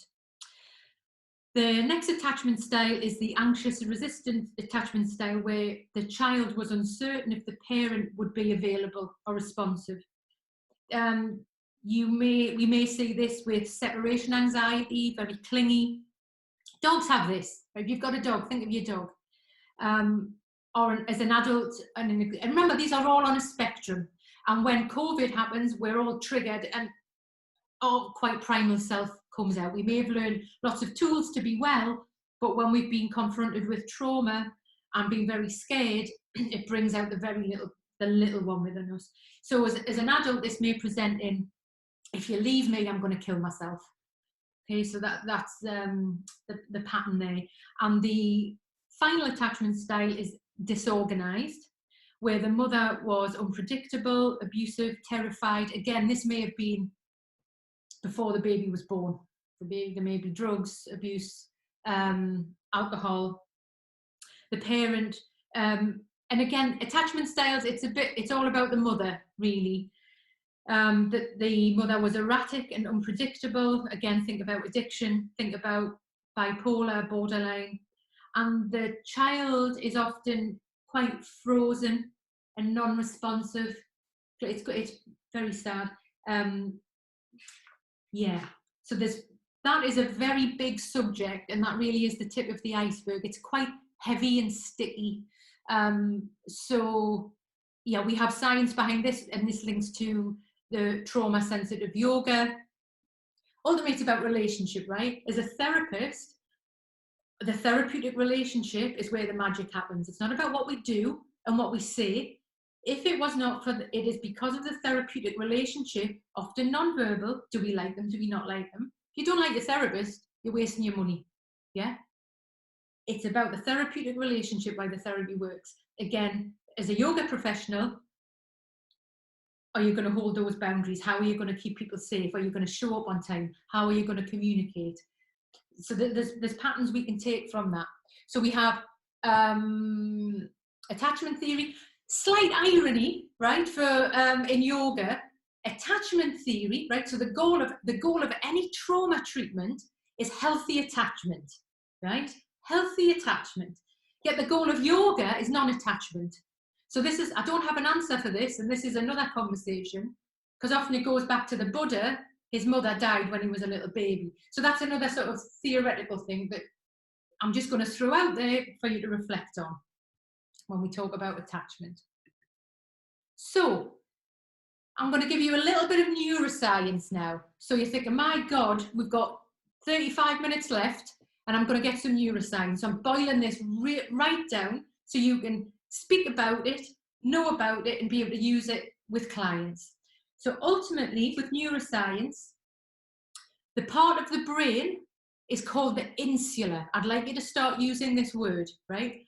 When we practice yoga, the reason it feels different to going for a run or going swimming or whatever, going cycling, it's because it impacts the insula in the brain, okay?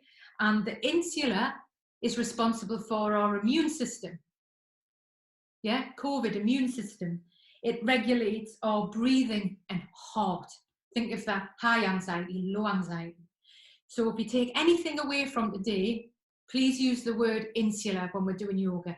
And again, that's any yoga, but when we're talking about trauma-informed, trauma-sensitive work, it's going to impact the insula in the brain. Okay, so I'm going to play this little video now for you, so you understand a little bit more. So it lives in something called the limbic system in the brain.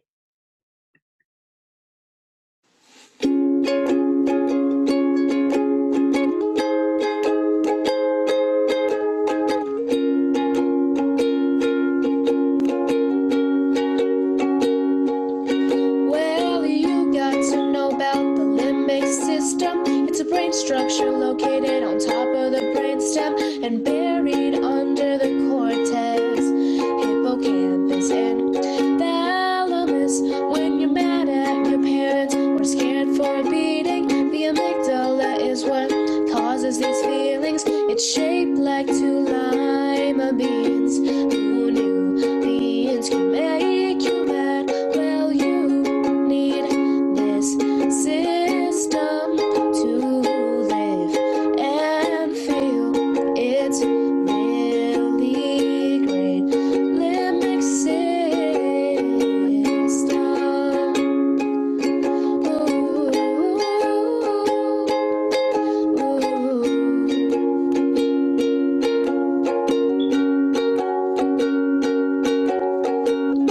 So open your mind to the things you'll learn.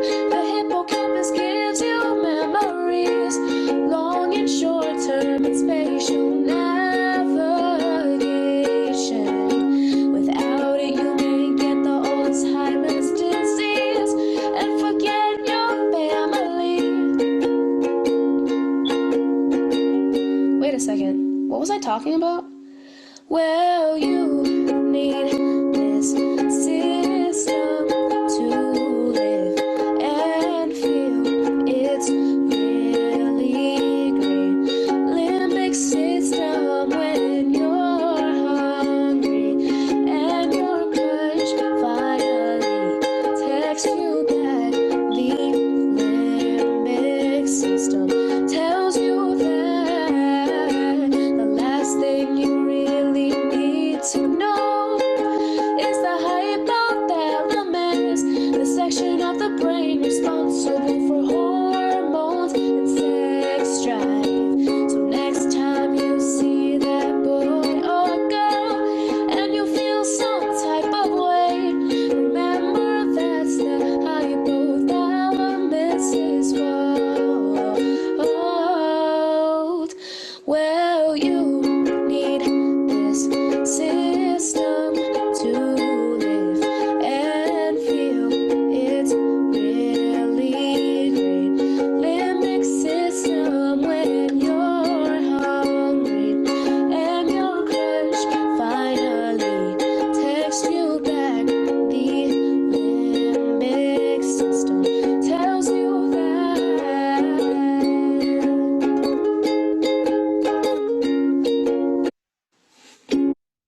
Okay, so neuroscience, again, it's a very sexy word and people love talking about it. So now you've learned that when we do yoga, we impact the insula in the brain.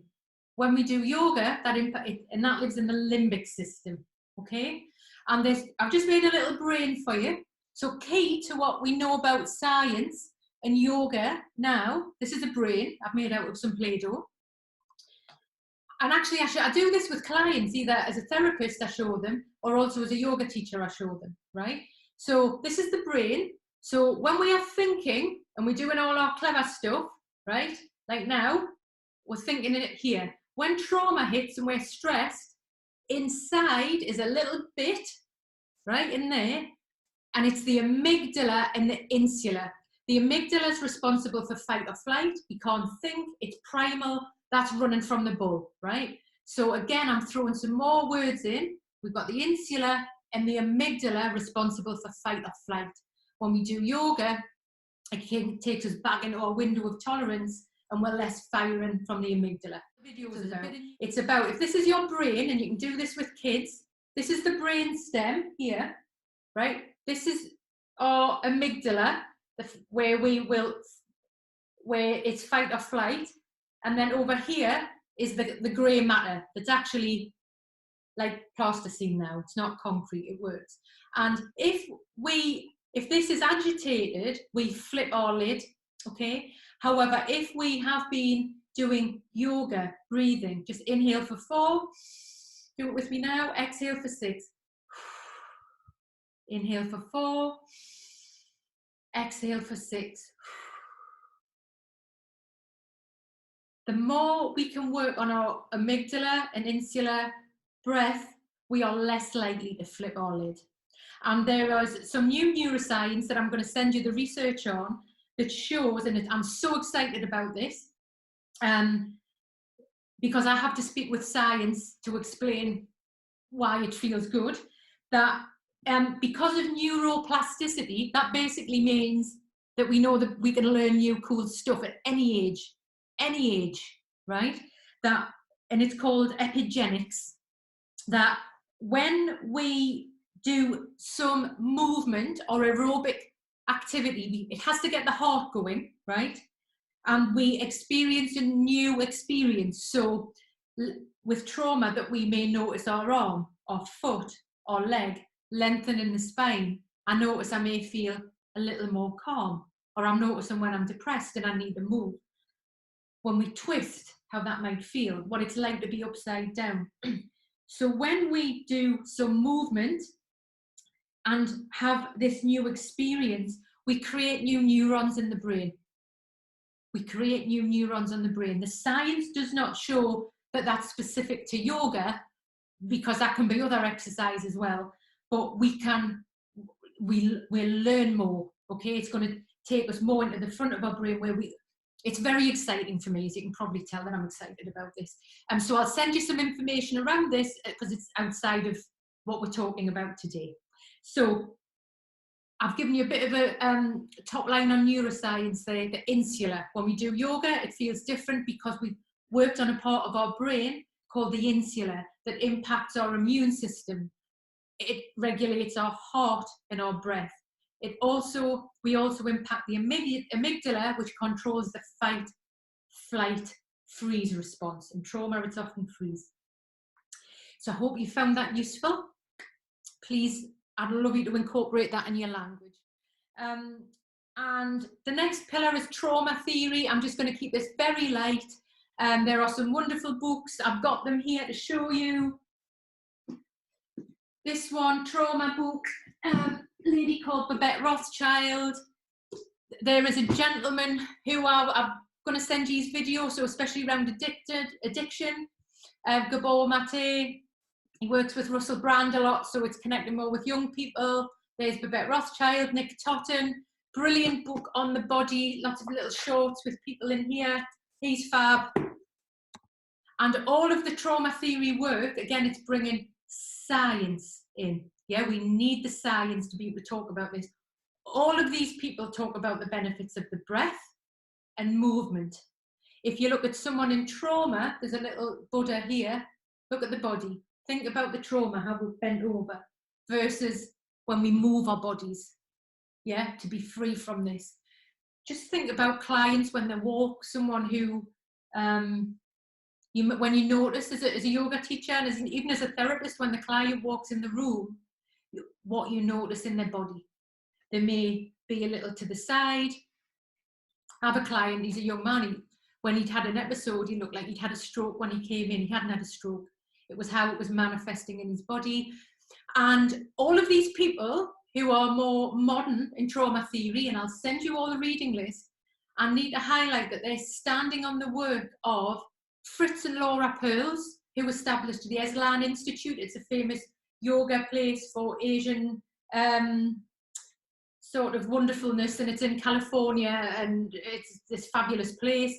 William Reich, I'd encourage you to look into the work of William Reich, who talked about character armor. So when I feel this in my shoulder now, yeah, I wonder if it goes once I've done the workshop. What are we carrying? Because we store the trauma in our bodies, yeah, and it's called character armor because it keeps people away. And when we start to bring that into awareness, think of when we notice, what are we letting go? We need to talk about that. So that's where we need to be in therapy as well, and talking about that and having people held. And even Freud very much had a body theory. And also, it's pretty controversial when you talk about the body. It might seem quite normal now. We're talking about trauma, the body, yoga. It still is quite controversial, and this is why we have to be very safe and clinical when we speak, especially when we're talking with vulnerable people. So I'd encourage you to really, if anything's of interest to you, please follow it up, and you can ask me questions, and I'll send you a huge reading list. And I would recommend watching the Gabor Mate YouTube video on addiction, which is in the handout, which is what I'm going to send you after this as well. Again, going back to childhood trauma, addiction, and that might be, that's about shopping, food, drugs, alcohol. Again, talking about trauma. And finally, Hatha yoga. So again, this is the what type of yoga do you do question. David Emerson is a Hatha yoga teacher. I have to assume as yoga professionals, you know the difference here. And for mental health professionals and therapists, Hatha yoga is slower, gentle, and it's really that introspection has always been there. It's the mind-body connection, noticing with the breath. So it's less just 50 sun salutations, just that you could just do at the gym or in gymnastics. It's actually connecting. It's the introspection with the breath and the movement. So there's a lovely quote. So yoga's always been about the mind-body. However, there was no science to talk about it. I've even got a book from 1973 called Yoga and Psychotherapy by various Swamis and someone with a PhD. The dog ate the front cover, I'm afraid. So it's all there, but it was just lacking science. So to be credible now and to work with the people we need to work with, I need to ask you to really reflect on the language around neuroscience, the insula, how you're going to incorporate this into your work. And I love this quote that yoga is the cessation of the fluctuations of the mind. Yeah. So it's powerful stuff. Powerful stuff. So any questions about that, again, feel free to ask me. And also, I have to encourage you to research this yourself and find a thread of interest. Okay. And again, for yoga isn't just about making shapes, and I do drill into this on other workshops. There are many different parts to it. In the West, we see it as making these shapes, whereas the reality is we make these shapes so really we can get rid of all that anxiety and energy, or bring us up so we can then sit and we can breathe and maybe meditate and maybe come into our window of tolerance. So there are many parallels, many parallels.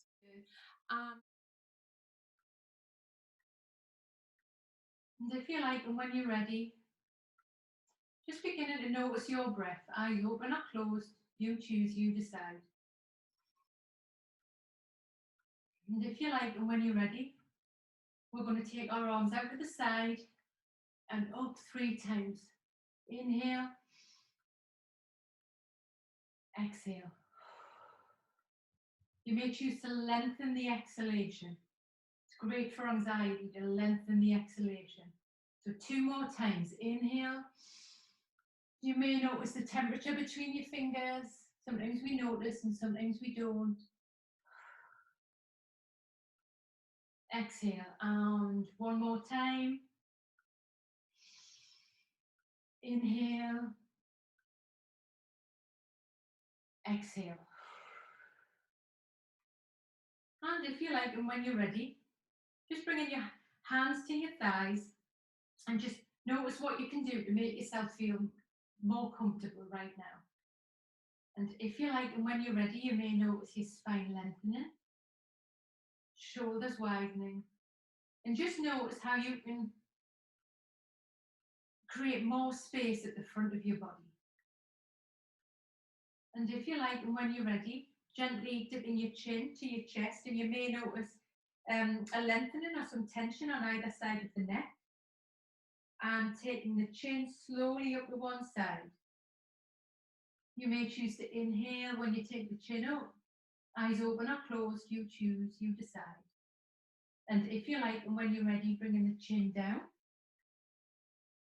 and taking it up to the other side. Just being curious with the lengthening on one side of the neck to the other side of the neck. And if you like, just repeat that. Taking the chin down, and you may want to incorporate the breath. So you inhale, take the chin up, eyes open or closed. You choose, you decide. You may want to exhale, bring the chin back down.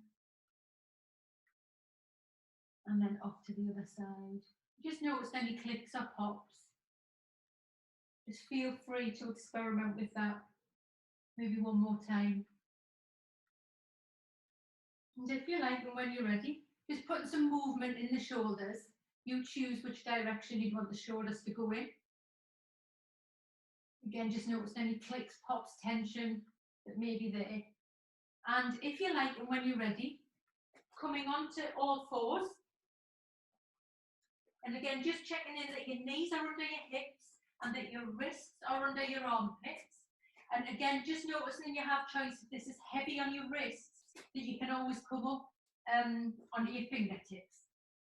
And if you like, and when you're ready, I'm going to invite you to bring your chin in and begin to arch the spine. And if you like, and when you're ready,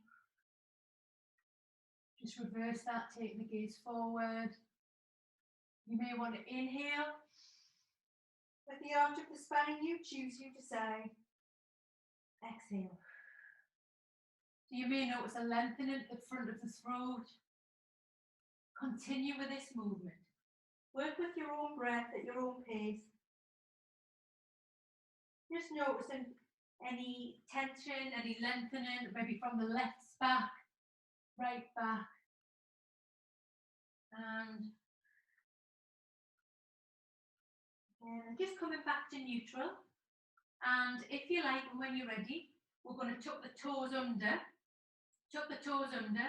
And if you like, and when you're ready, bringing the hips up into a gentle dog head down. Gentle dog head down. Maybe just take a few easy breaths here. You may want to experiment with having some movement in this posture. Heels up or down. Just experiment with that. You may notice the lengthening on the hamstrings at the back of the legs. Let the neck be soft. Neck be soft. And if you like, and when you're ready, just slowly beginning to walk the feet towards the hands and the hands towards the feet. And pushing through the feet, maybe give your feet a wiggle, toes a wiggle. Take all of your weight into the front of your feet, back of the heels.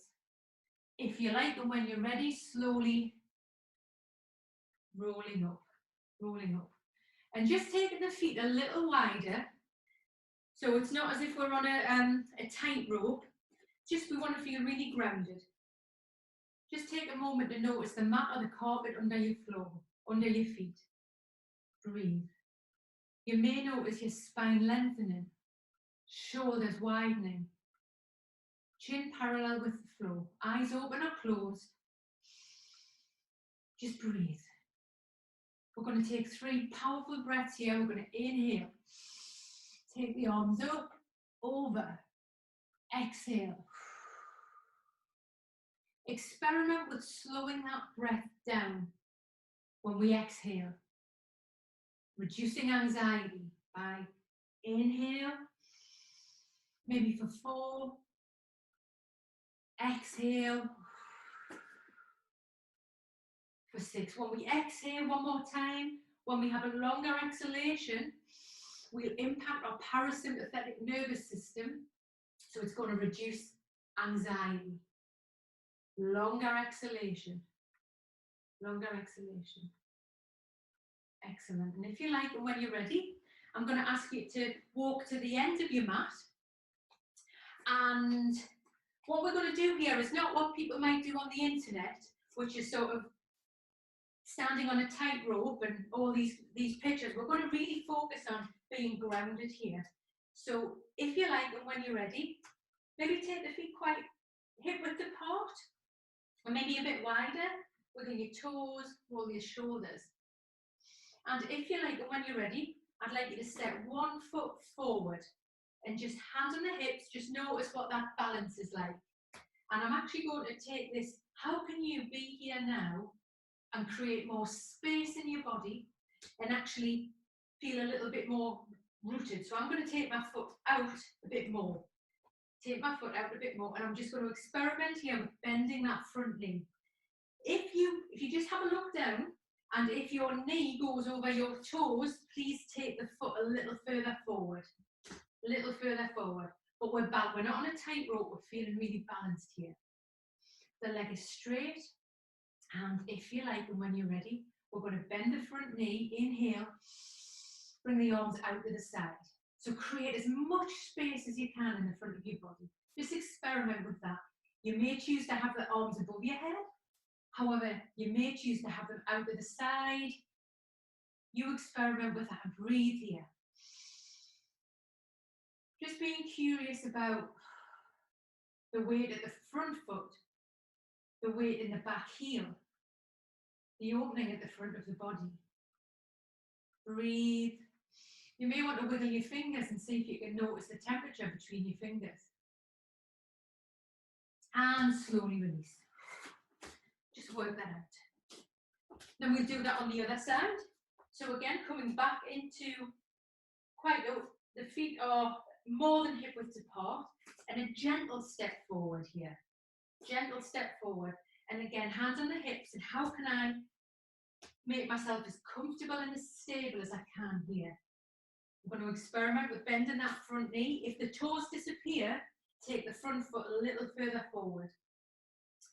And if you like, and when you're ready, bend the front knee, take the arms up, and again, maybe experiment with having the palms together or really out to the side. How can you create as much space in the front of the body? Can you breathe here? Maybe just noticing, can you take this little sip of breath more? Can you breathe in? And maybe a longer exhalation. Noticing the weight in the front foot, the weight in the back heel. And if you like, and when you're ready, let that go. We'll have a little shake. Have a little shake. Maybe come on your tiptoes. Walk on your back heels. You might want to experiment with walking on the inside of the feet, outside of the feet. Just being curious about how that feels. Which one you like, which one felt a bit weird. Okay, so if you like, and when you're ready, we're going to plant one foot down. And we're going to bring the other heel just above the ankle bone on the other foot. So the movement is really in the hip. So it's just a gentle hip movement here. And if you like, and when you're ready, I'd like you to bring your hands to the heart. And it may be useful for you to just notice a little fleck on the floor, a little starey spot to breathe into and sort of lock onto. And if you like, and when you're ready, you may want to bring the arms up to the side, or together, or into the posture that you feel more comfortable with. You may want to take the leg higher, that's your choice. Just noticing, what can I do right now to create more space at the front of my body?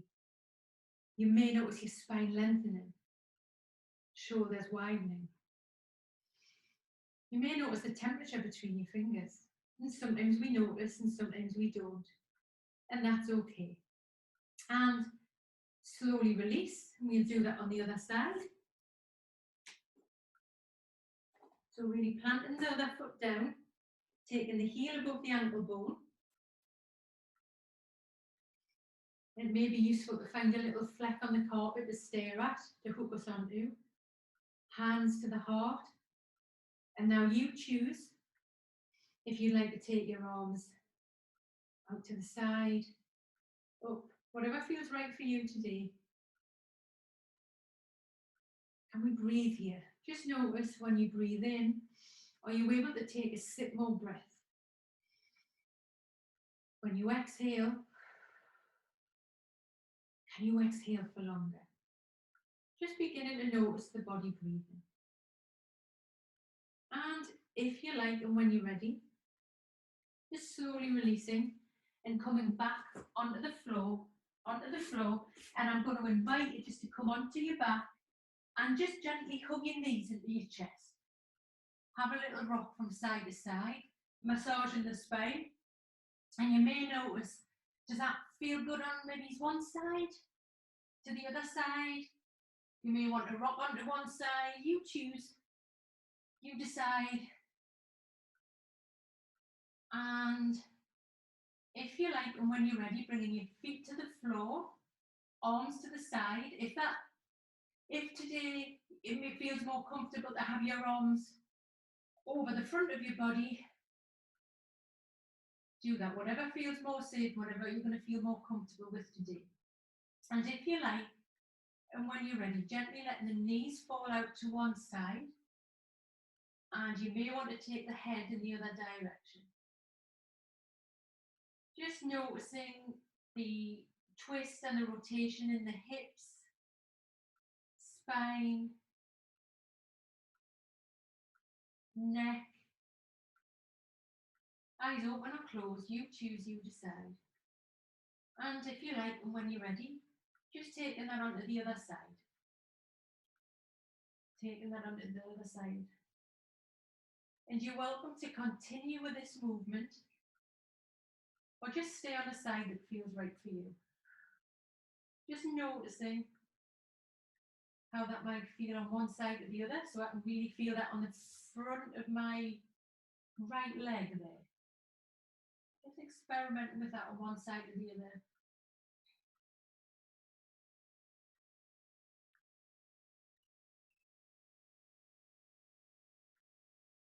And if you like, and when you're ready, slowly coming either into a comfortable position lying on your back with the legs down. Any issues with the lower spine, or if you felt more comfortable, you can keep the legs up. You may even want to put the arms over the front of the body, or a blanket over, whatever feels more comfortable for you right now. Eyes open or closed, and we'll be quiet for 5 breaths.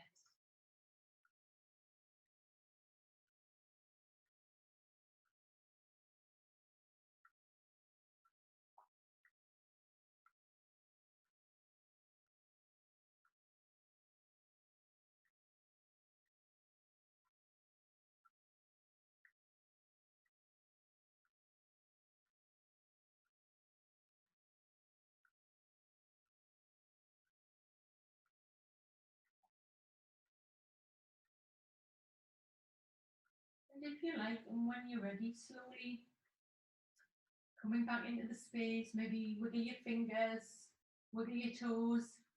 Might want to lick your lips and have a swallow. And just choose whatever you need to do now to make yourself feel more comfortable. Maybe some circles of the wrists. Have a little bit of a stretch out. And actually, when we stretch out, I just want you to just experiment if we can have a yawn. See if there's a yawn. Let that go. Really stretch, and in your own time, just gently, if you like, and when you're ready, coming into a comfortable seated position. Comfortable seated position. say thank you to everyone for your interest in this subject. I hope that's been useful for both mental health professionals, therapists, and yoga professionals. Okay, this is really just a taster of some of the work. I'll send you more information about other workshops that we're doing. After this now, I'm going to send you resources, videos. I'm going to send you a video of this workshop, and I'm going to send you your CPD certificate this afternoon, as well as a little survey monkey to get some feedback and maybe other areas that you'd be interested in.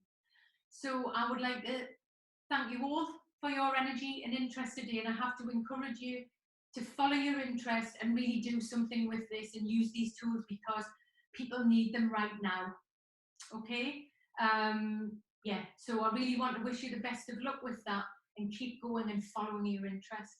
And I hope you all have a really lovely rest of your day. Thank you for your energy, and just notice if anything's come up for you through this workshop that you may notice over today, tomorrow, or the next couple of days.